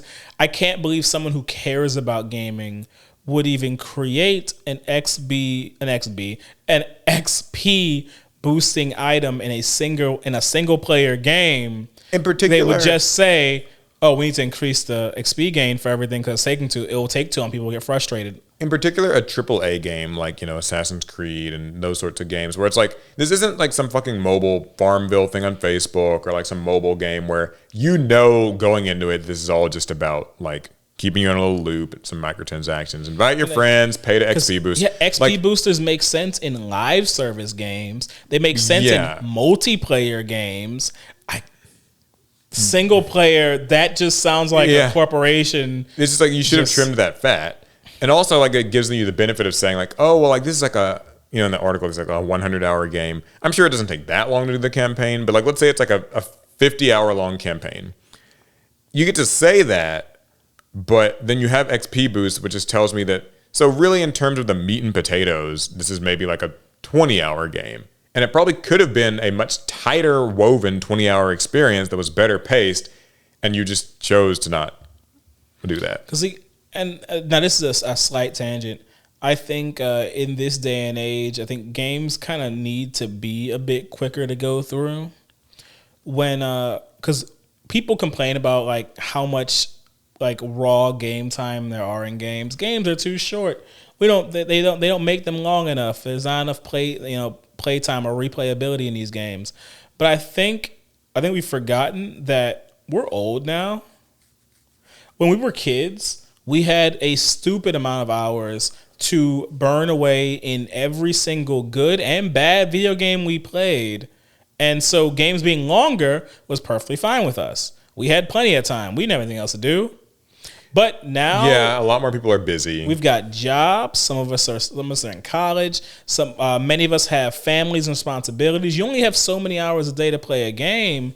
And I think games need to be made a bit more efficiently for this gaming adult world where... So their argument is that that's what they're solving here. See, but the thing is, it should just be built into the game. I should not have to pay you to make the game not too tedious for me to finish. If we can charge you for it, We're charging you for it. I hate it. I think that it's really gross. That's like charging for like the story mode of a lot of like action games. You know how a lot of action games will have like the story difficulty setting where it decreases like all of the enemy's health and stuff. This makes it easier for you to get through the campaign. And then Ubisoft's like, we found a way to monetize that. We'll just make our like cinematic version of the game. It'll cost. You just gotta pay for that. Yeah. Because the fact they worded it as an XP boost, but essentially they've paywalled a difficulty setting. Effectively so, and one that effectively costs them nothing to implement. Absolutely like they have to go through no additional effort to make you be able to XP boost. That's just trimming some of what's already been made. So I'm not gonna see. I hadn't bought Assassin's Creed Shadows yet, and I really did intend to. But after that, oh man, it makes it a lot harder to. I don't think I'm pulling the trigger on that one now. No, I guess that here's the, and this is like an honest defense of, you know. Oh, here we go. Yes. You can also still just, you know, buy it and play it anyway. No, I'm not saying you should do that, but just like that, you know, like if you want to, you can just avoid the XP boosters. And you can. But but you still have that feeling that they padded it for the sake of getting Ubisoft always finds a way to just rub me the wrong way. At this point, I wonder if this is their goal. They just try to piss me off with like every interview they do, with every shareholder meeting. Them and EA, they just find a way to piss me off every time. I think it's highs and lows. I lows. want to be able to enjoy Assassin's Creed, but Ubisoft just. So this gets me into a broad tangent, and I'm going to try to keep it quick about modern gaming because you guys know we talk about like the problem with the live service bubble and like microtransactions, all these little things. I think it's just gotten harder and harder and harder and harder over the years to just play games. Have you noticed it feels like there's always like more and more friction around it. In a world where you think that technology and just other like developments are meant to kind of innovate and make it where games have less friction and they're more accessible and it's easier to enjoy the things that you like and you're offered more things and all this stuff. But what actually ends up happening is games that release unfinished and have to like try to do patches later, microtransactions, XP skips and like cosmetics that they want you to pay for, delayed DLC, pre-order bonuses. Like it's this world of highs and lows where you can get excited for a game like Assassin's Creed Shadows. Then you also kind of remember that this is the same company that did like this thing and they're trying to do that thing. It's like you kind of have to. It's like it gets me back to my whole like I just find a few games I like. That you know I'm okay with and just play those and I barely delve outside of that because it feels like every game has something like that, like some caveat. There's this baggage in some baggage. Now. This one's a Marvel story. Kevin Feige has been, I guess, doing a little media tour over the last. He's got to try to get people to watch Fantastic Four, which I'm pretty sure they will. I'm excited about it, but. Marvel boss Kevin Feige praises James Gunn's Superman as proof that there's no superhero fatigue. And he also goes on to blame Thunderbolts' failure, I didn't know that it failed, on its characters mostly coming from Disney Plus TV shows. Thunderbolts is a failure in one way. Like critically, I think it did well. Box office wise, I think that's where the word failure comes in. Yeah, box office numbers are always... I feel like they've taken up way too much space in the discourse these days. We think way too much about how much money these movies make, especially since, well, that's not my money. I ain't getting none of that. But yeah, so basically, Superman came out. We talked about this last week. It was very successful. People have generally liked it, unless you're in some of the deeper recesses of the internet. And okay, don't do them like that. We know who you're talking about. All right, like. Snyderverse fans are not these like basement dwelling Redditors on the corner of the internet. They're amongst us. They're everywhere. They're legion. That makes it sound creepier. I'm kidding. You don't have to love this freaking movie. But anyway, it did well, commercially. And while moviegoers don't seem tired of every superhero movie, they certainly seem tired of some. Since Avengers Endgame, Marvel has suffered from a number of high-profile flops, including The Marvels and The Eternals, and a string of mediocre review scores such as for Ant-Man and the Wasp: Quantumania and Captain America: Brave New World. I won't lie, Ant-Man and the Wasp: Quantumania upset me. I was really Brave New not World happy. didn't do much better for me either. Brave New World was fine, but Quantumania made me leave.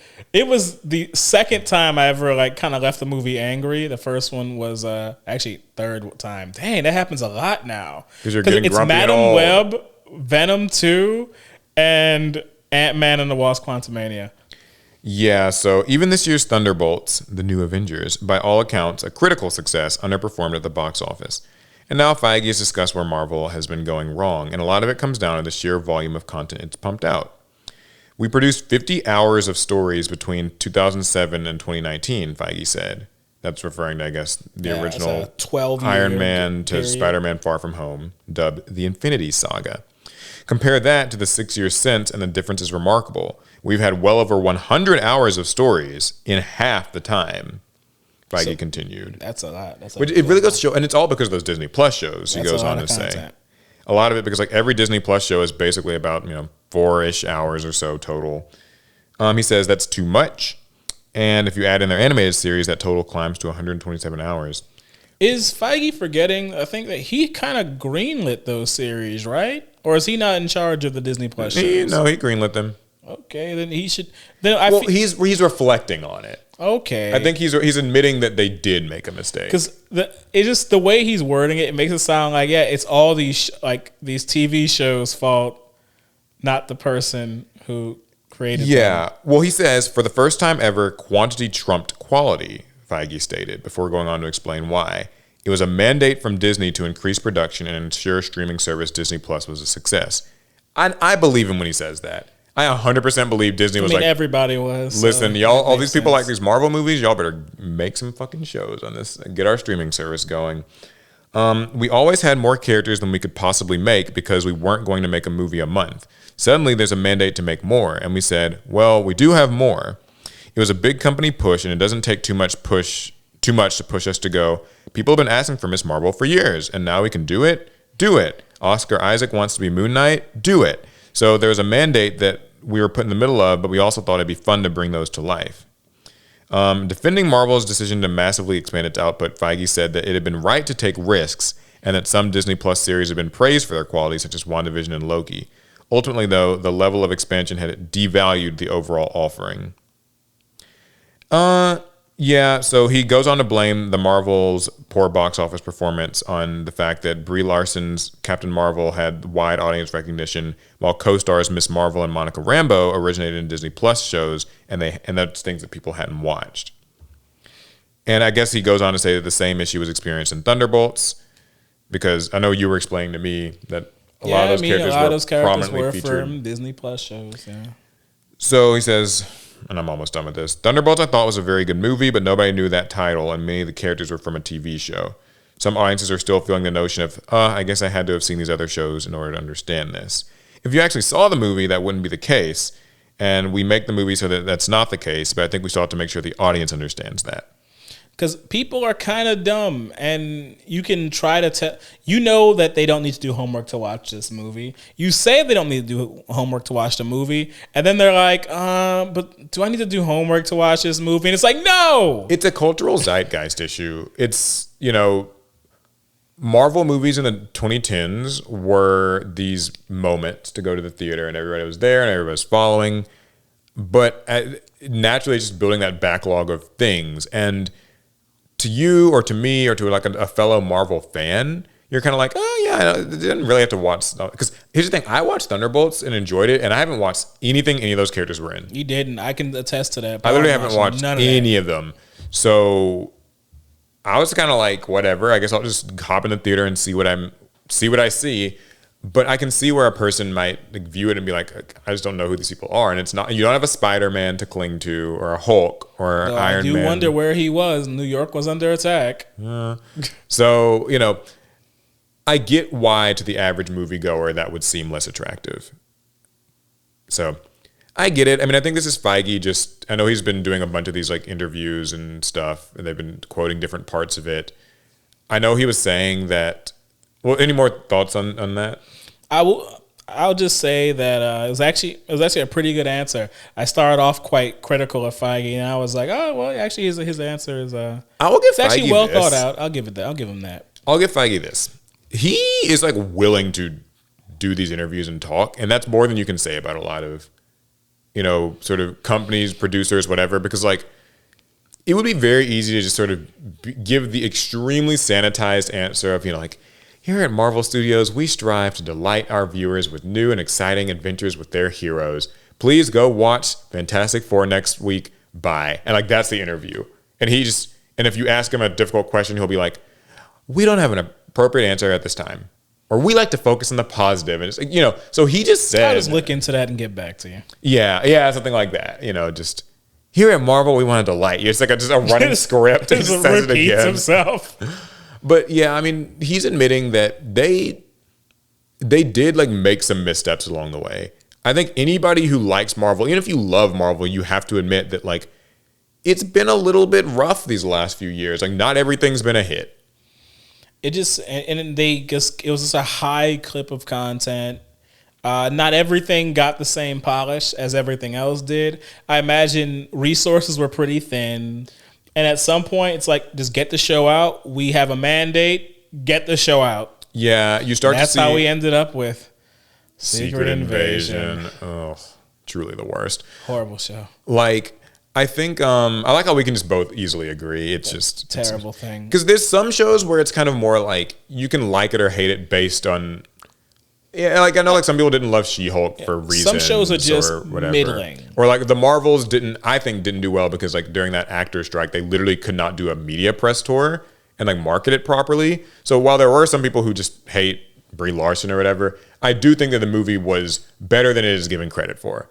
But if there's one show that I just simply will not and cannot defend, it is Secret Invasion. See, oh my God, that was the hardest thing to start to finish. It was a hard show to watch. And I heard that it got like almost entirely reshot, and you can start to see some of the seams in shows like that and like Brave New World, where you're just like, oh, this is like a jigsaw puzzle of different story beats. Frankenstein's movie. Yeah, even like Daredevil Born Again season 1, it kind of has reeks of that a little bit.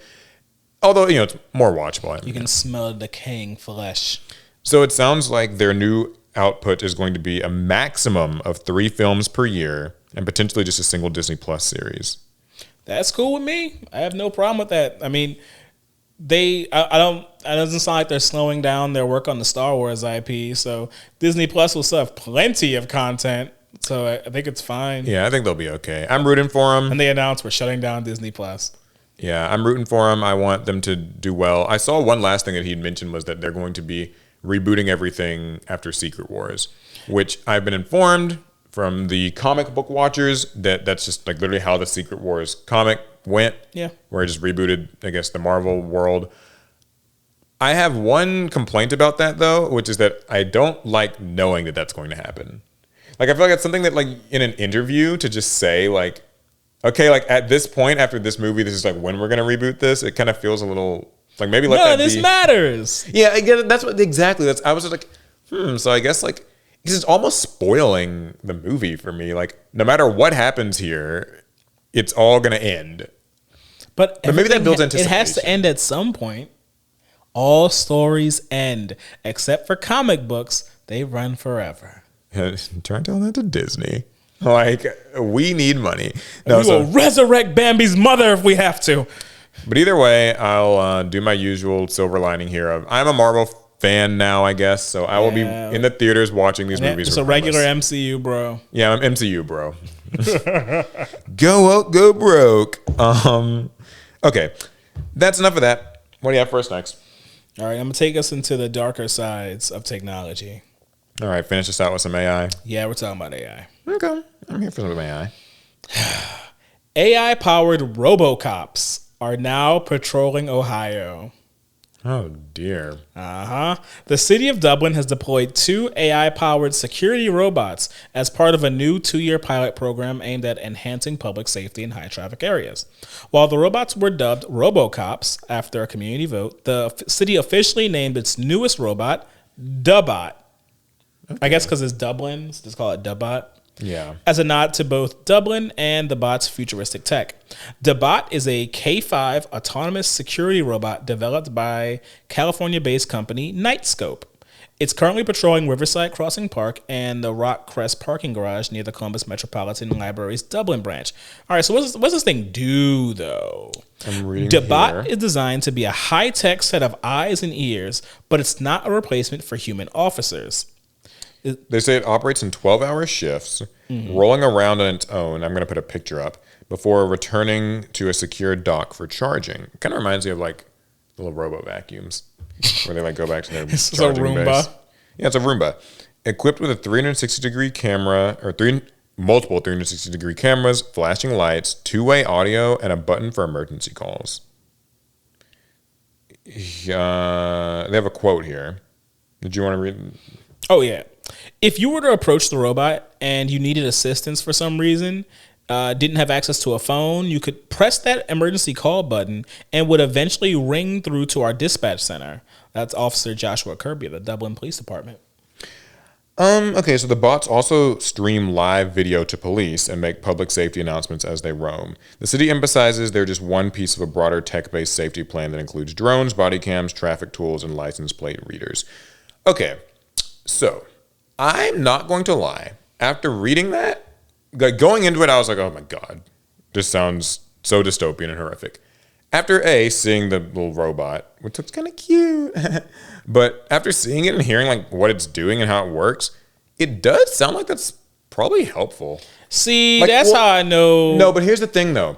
I think that AI was used in this headline to invoke an emotion when in reality, like this is just like, it just seems like it's just like a robot. Like it's like it actually is like a Roomba. Where, like, you know, like Roombas, like they clean your room and like they can sort of map out your room based on where they go and stuff like that. Mm-hmm. You could like call that, like you could put like AI in the box as like a flashy buzzword, but it's really like I'm not really like, what is the AI doing here? Like, is it just for mapping? So I gotta ask, Paul. Do you? Can I get a cut too? What do you mean? Whatever they're paying you. Oh yeah, to support this. That's right. Come on now. Of course they're not gonna admit like the 16 different weapons and riot control gear that's built into this giant thing. Look at the picture will be on the pod so you can see it. But look at this thing. This thing is huge. If all it did was roll around, shoot video, and make announcements, why it's got to be that big? I think that the thing that scares me more in this story is actually the whole like, I bet it's got built-in pepper spray. When I see things like drones and like license plate readers, that makes me a little bit more like wary. But I think that this thing, you know what this reminds me of? The things from Psycho-Pass. No, see, there we go. And you like Psycho-Pass. Yes, but that's because it's like this. Dystopian. Yeah. I don't know.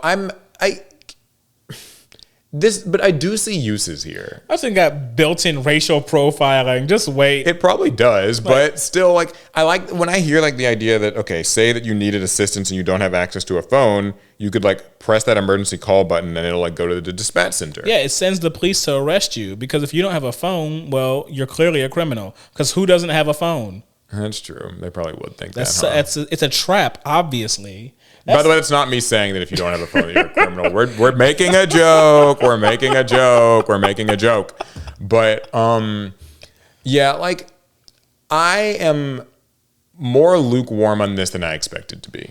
Don't worry. I'm sure in the next 2 years, some horrible catastrophe is going to happen, and this robot will be at the center of it.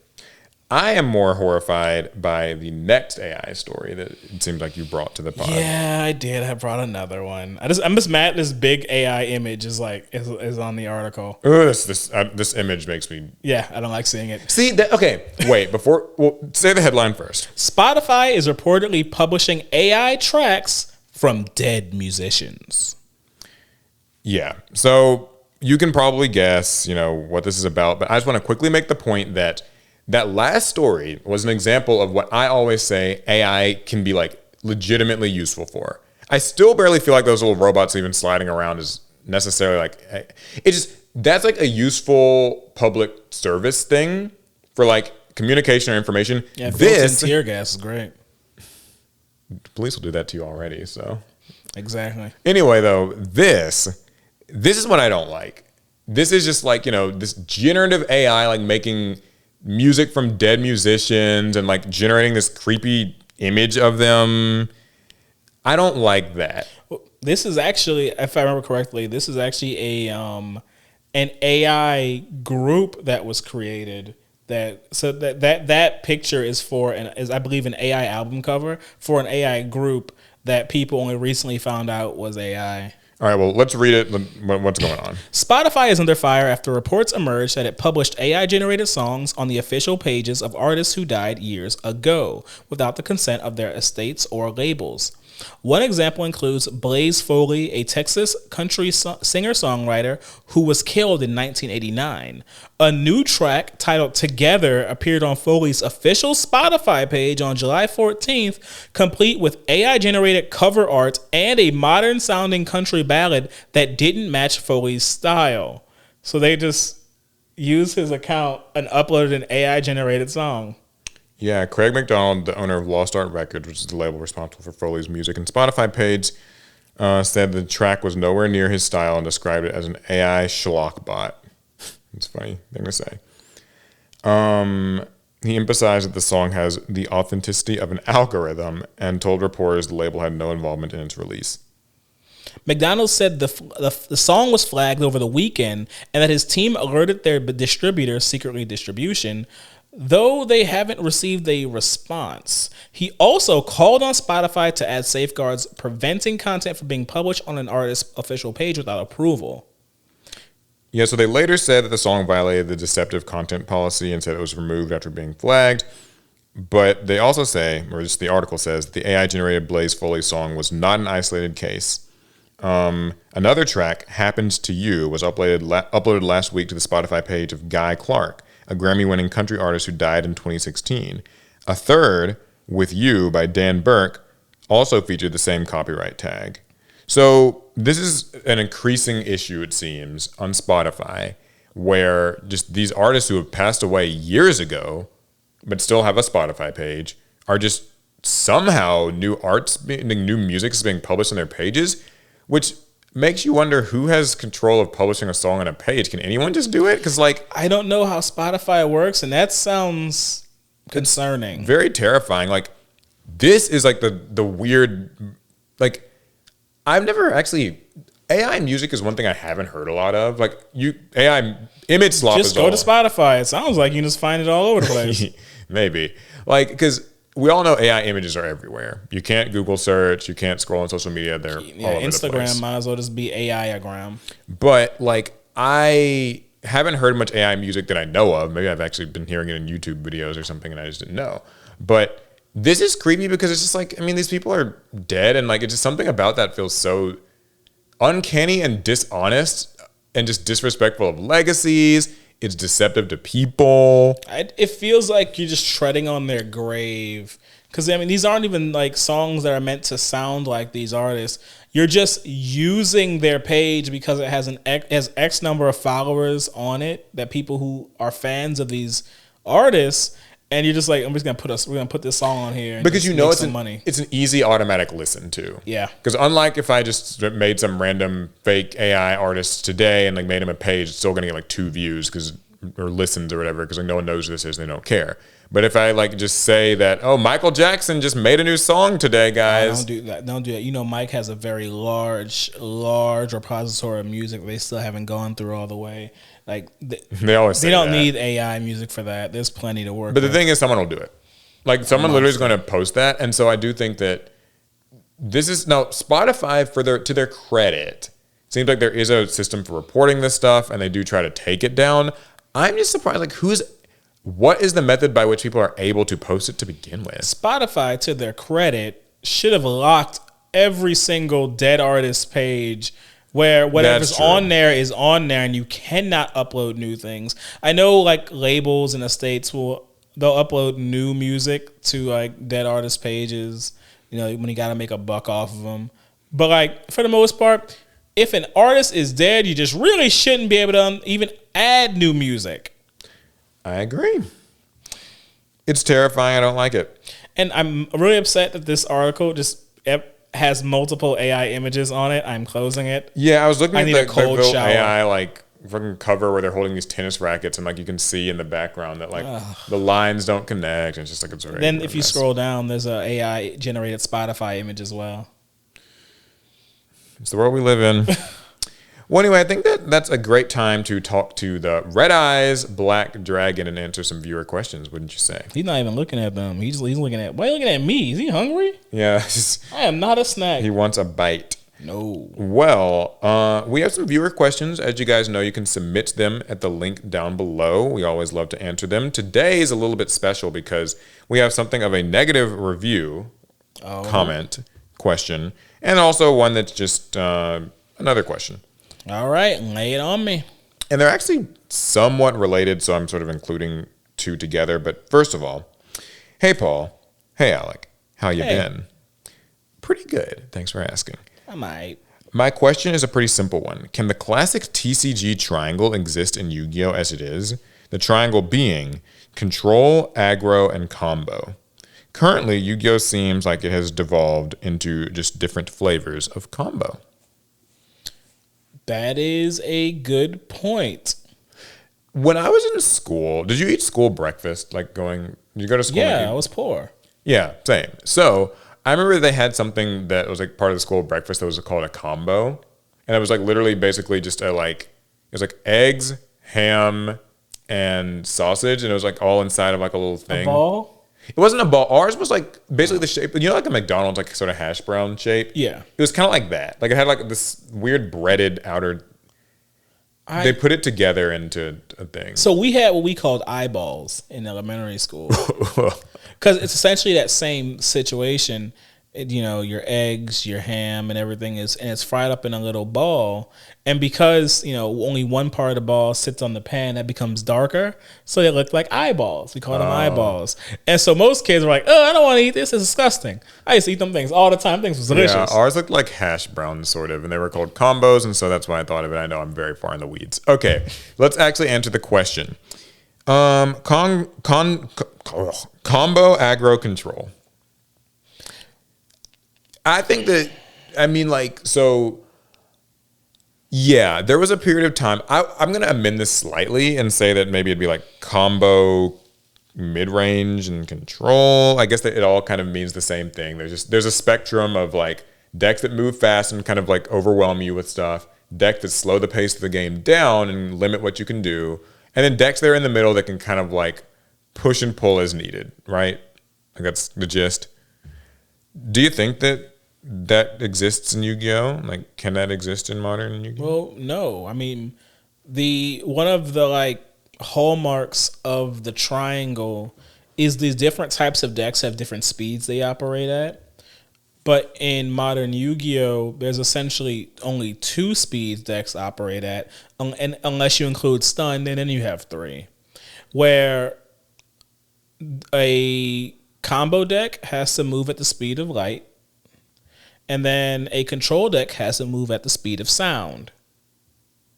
And if you're any other kind of deck, you move at one of those 2 speeds anyway, because otherwise you do nothing. Because the fact of the matter is, the modern control deck is actually incredibly fast at setting up, which means all the other decks have to be at least as fast as the modern control decks, because the control deck's job is still to slow the other decks down, which means they have to be faster than it. And if the hallmark of a combo deck is being fast, makes me feel alive. My heart beats. All decks in Yu-Gi-Oh are combo decks. To some combo more than others. Aggro doesn't exist because all decks are aggro. In that, if the moment they've stopped their opponent, they just swing in for game. Yeah, I'm gonna put a pin in that because I think, yes.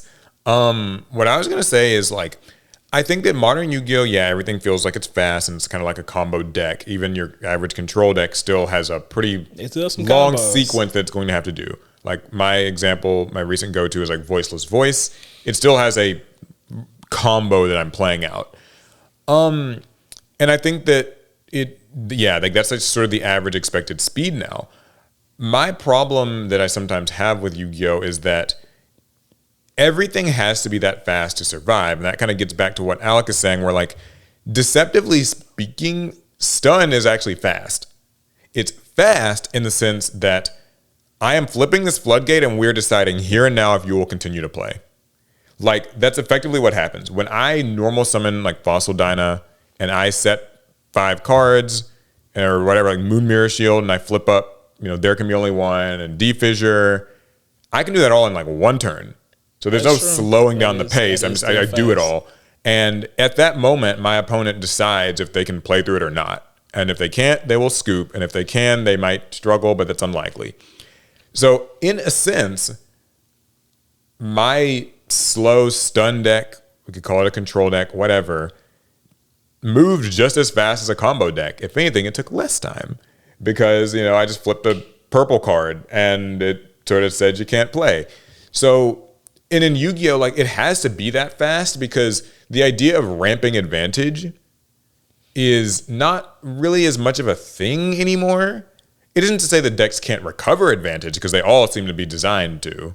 Like, and that's another problem.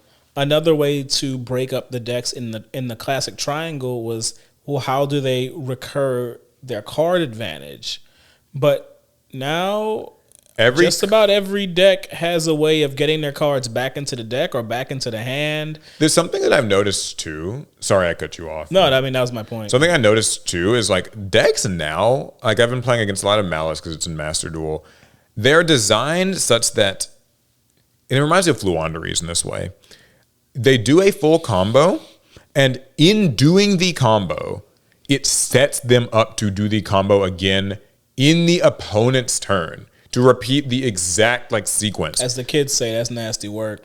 It really is because like, with Fluanderies, it's like they have that field spell that lets them do like one normal summon on your turn. Yep. And the moment they do that, it's the whole sequence begins. Summon like Rabina, summon Eaglin, summon this, summon that, search, whatever. And like Malice works that way. So many decks work that way where they are effectively getting to be a combo deck on turn 1 and still kind of get all the benefits of a control deck and like a ramp deck on basically your turn 1 or turn 2, whatever you want to call that. There is no intention that the game will go for long enough that like you'll get that. Because the whole concept of the control deck is like inevitability. That if the control deck, with every passing turn, control decks get more and more likely to win the game. The combo deck runs out of steam and will eventually just be like forced to yield to the control deck's recurring loops and slow but steady like chipping away at the resources. But that doesn't happen in Yu-Gi-Oh! No matter whether you're like playing the combo or the control or anything, it's going to end fast. Yep. You have to quickly deprive your opponent of their ability to play. And I don't like that, by the way. Like I kind of find that as like less I think that's a little less enjoyable. We were actually talking off camera before we started recording about how like a lot of decks these days feel like they're in such a rush to show you every single thing that they can do. Right? Like, yeah. They want to play every single relevant card the deck has all in the first turn. It kind of doesn't matter what deck it is. It used to be that was a hallmark of a combo deck trying to do all of its best plays in as few turns as possible. But nowadays, I mean, that's control decks, that's combo decks, it's everything. You will see everything. It's like I always remember in like the Voiceless Voice combo, I see basically every single aspect of the Voiceless Voice deck in one turn. Like I pitch Saphira, it gets Skull Guardian, and then he gets summoned, and Low shows up, and Barrier shows up, and Radiant shows up, and like you will see me search and do and activate it all, and then do it again on the next turn.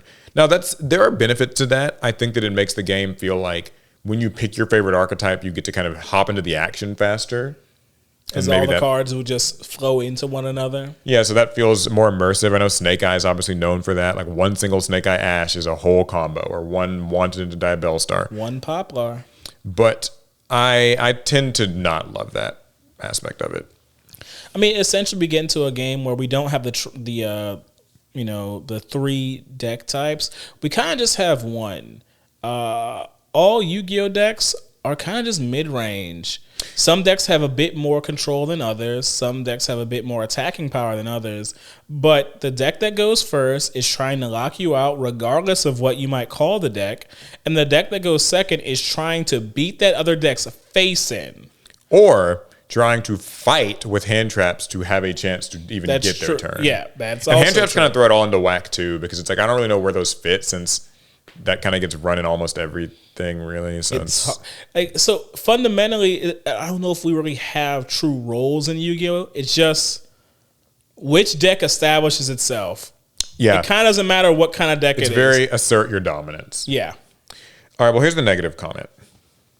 This is based off of one of the viewer questions from last week. Ooh. So, negative comment, but here it is. You two seem to always default to, quote, other card game players are just jealous or jaded, and that's why they don't like Yu-Gi-Oh!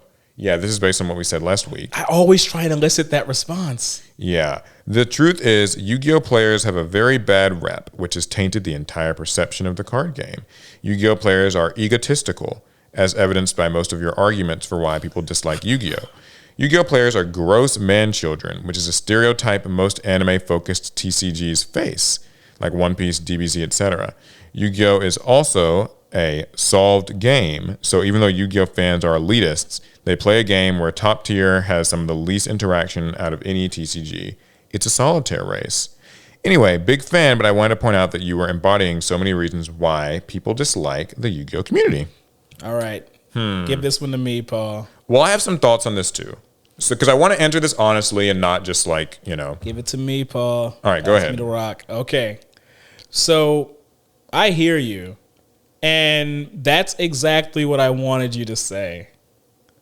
As Paul knows, a lot of times when I get up here and I talk, that's actually just what I'm doing. I'm talking. I'm trying to elicit certain responses out of the audience.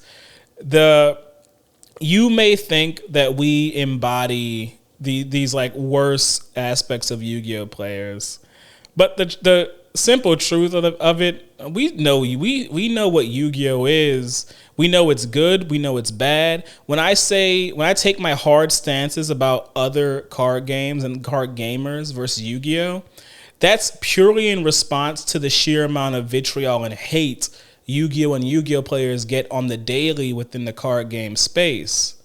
I don't actually believe Yu-Gi-Oh! Is the best game ever and that Yu-Gi-Oh! Players are the most skilled card game players. It's just that I get so much hatred towards Yu-Gi-Oh! From other card gamers. When I get on this platform, I want to big up Yu-Gi-Oh! I want Yu-Gi-Oh! Players to feel good about themselves, because you'll go to like a card shop where Yu-Gi-Oh! May not be like one of the more popular games, and you just sit there hearing everyone talk about how trash the game is and how annoying it is and how smelly the players are. I'm just like, okay. Yeah. But I know your comment comes out of as a dark response to how I talk about the game. That's on me. That's on me. Because I kind of just say what I want on here. But the truth of the matter is, we know what Yu-Gi-Oh! Is. We're not blind, and the game isn't as bad as you say it is. You call it a solved game. Yu-Gi-Oh! Is not in any way solved. You call it solitaire, that it has the least amount of interaction. Yu-Gi-Oh! And this isn't me just trying to big up Yu-Gi-Oh! Like I always do. Yu-Gi-Oh! Is still one of the most interactive games you can possibly play.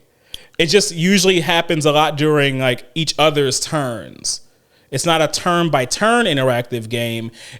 You and your opponent will take about 3 or 4 turns, and you're playing every card under the sun against each other. It's a war every single game. Yeah. Okay. Well, so my answer is similar, but maybe a little bit different. I've got a couple of points I want to break apart here. The first major one is that you are saying a lot of not great things about Yu-Gi-Oh! Players, but your words seem not very kind themselves. So I am led to wonder, Yu-Gi-Oh! Players are playing a game that is just solitaire and is solved. They are egotistical. And so it's kind of like, well, if you have bad things to say about Yu-Gi-Oh! Players, and Yu-Gi-Oh! Players are also bad, then like maybe we're just everybody's in this fucking circus together, right? Hell is empty, the devils are all here. And I think in that way, it just kind of makes it tough to have the whole conversation, because it's like, I guess we're all kind of approaching it from a point of like anger, and nobody really wants to have their game attacked, have their community attacked. So putting that out there. But the second thing though is this. I find it hard that a person can honestly like listen to this podcast and think that I love everything about Yu-Gi-Oh! Because like, I complain so much about this game. I have so many gripes. I'm highly critical of Konami. You should see what they say about Paul and Zodiac. Yeah, I'm highly critical of Konami. I'm highly critical of Yu-Gi-Oh! I don't like. We just finished answering a question where I said these are things I don't like about modern Yu-Gi-Oh! So, you know, I think that those things that I say come from a place of like, I enjoy Yu-Gi-Oh! I'd like it to be better, more approachable, or whatever. But I certainly will not hesitate to point out that like Magic has been doing better in some regards. Pokemon's done better in some regards. One Piece has done better in some regards. So like, yeah. Okay. Getting back though to the question as it was posed last week, which is like, you know, people who talk about Yu-Gi-Oh! In a bad way at card shops and stuff. I think that the point that we were trying to make, because we generally tend to agree on this topic, is like, if you are talking about a game and saying how bad it is, and you're saying that it's solved, and you're saying that its players are awful, and you're saying that, you know, it used to be good and now it's bad and all this stuff, you're talking an awful lot about that game, aren't you? And that's what we're sort of like focusing in on, is the truth about not liking something is giving it none of your attention. That's the most effective way to like hurt the thing that you don't like. If you don't like, let's say, the new Superman movie, that's contentious, then effectively don't watch it, don't give it your attention, don't give it your money. I'm reminded sometimes of, you know, kids who get into arguments and say things like, oh, like, I don't care, right? Mm-hmm. I don't care that, you know, my mom made me do this thing. I don't care what anybody says about me. But if you keep saying that you don't care, and you remind us you don't, and you remind us that you don't care, and you have to kind of reassert that you don't care, then you do care. And so what we were getting at there is like, when you go to a card shop and a person can't shut up about, like, they don't play Yu-Gi-Oh! Anymore. And they don't, maybe they used to or whatever, but they don't play it right now. And they play another card game, but somehow their remarks find themselves sort of putting Yu-Gi-Oh! Down. Oh, those Yu-Gi-Oh! Players, they're so awful, and they're so obnoxious, and their card game sucks, and their cards are expensive. It's like you seem to be putting just investing a lot of energy into thinking about Yu-Gi-Oh! But if you really think it's so bad, then you wouldn't be engaged with it at all. You wouldn't know anything about the crazy long turns and the hand trap problems and all of that. I'll even extend an olive branch in this way. That applies to every game. So something that I don't often do, I hope, is come on this podcast and say, and this is why Magic sucks, and this is why Magic sucks, and this is why Magic sucks. Because I am not a Magic player, and I truly don't follow Magic. I have a tough time having an opinion on anything in Magic because I don't play it. Like, he really does. I don't play it. I barely know what's going on. I cover it from a very peripheral point of view.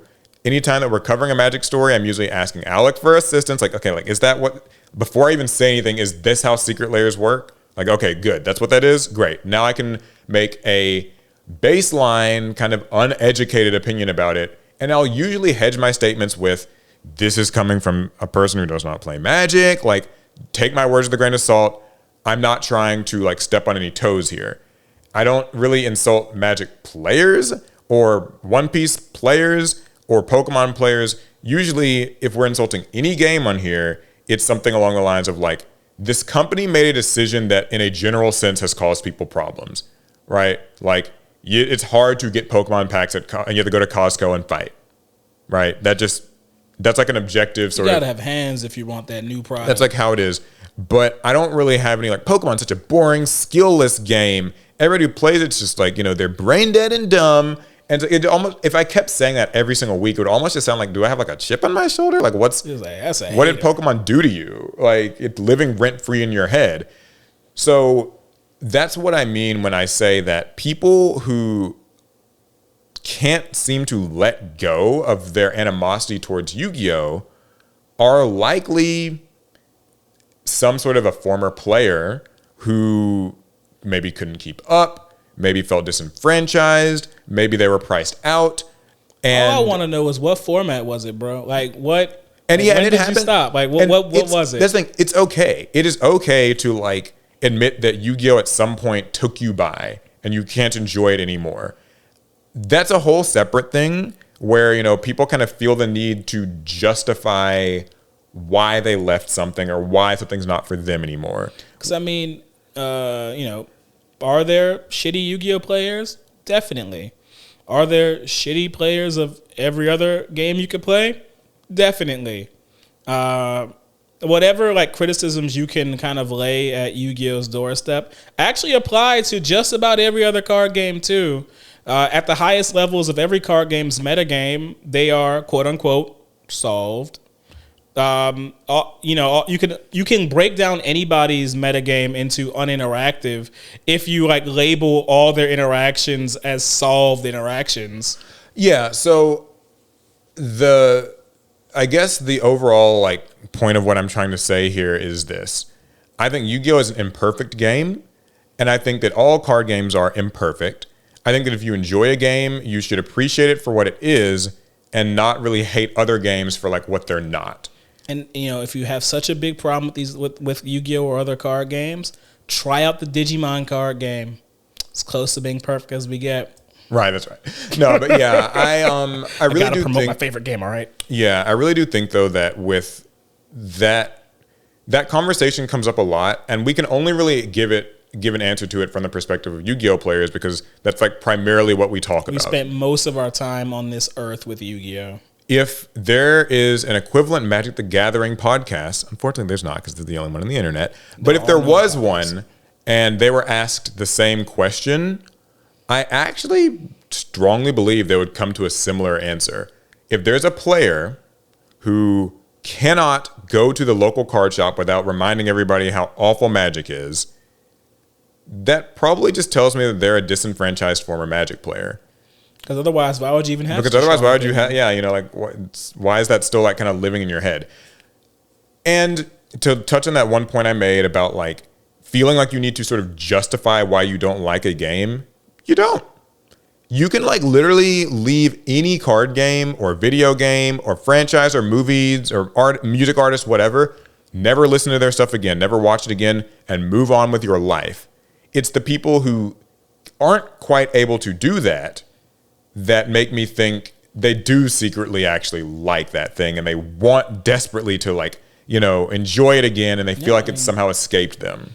Like, for instance, you know, I don't like Lorcana, and it's not because the game is bad or the players are bad, or it just wasn't for me. And I don't have to remind people of that because I think just don't play it. People are having plenty of fun playing it and power to them, and it just is what it is. Like, yeah, so that answers that question, hopefully, or at least it, you know, sheds some more information on our answers to it. But you know, if we need to have a deeper convo on this, look, just go ahead and join the channel members and hop in the comments of our members only videos.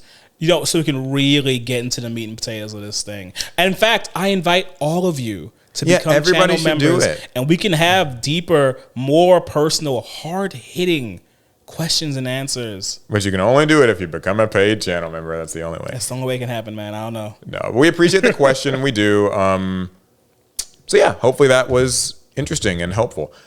That's going to be it for this week's episode. Yeah, because the sun is killing my eyes. Yeah, it's like blasting us.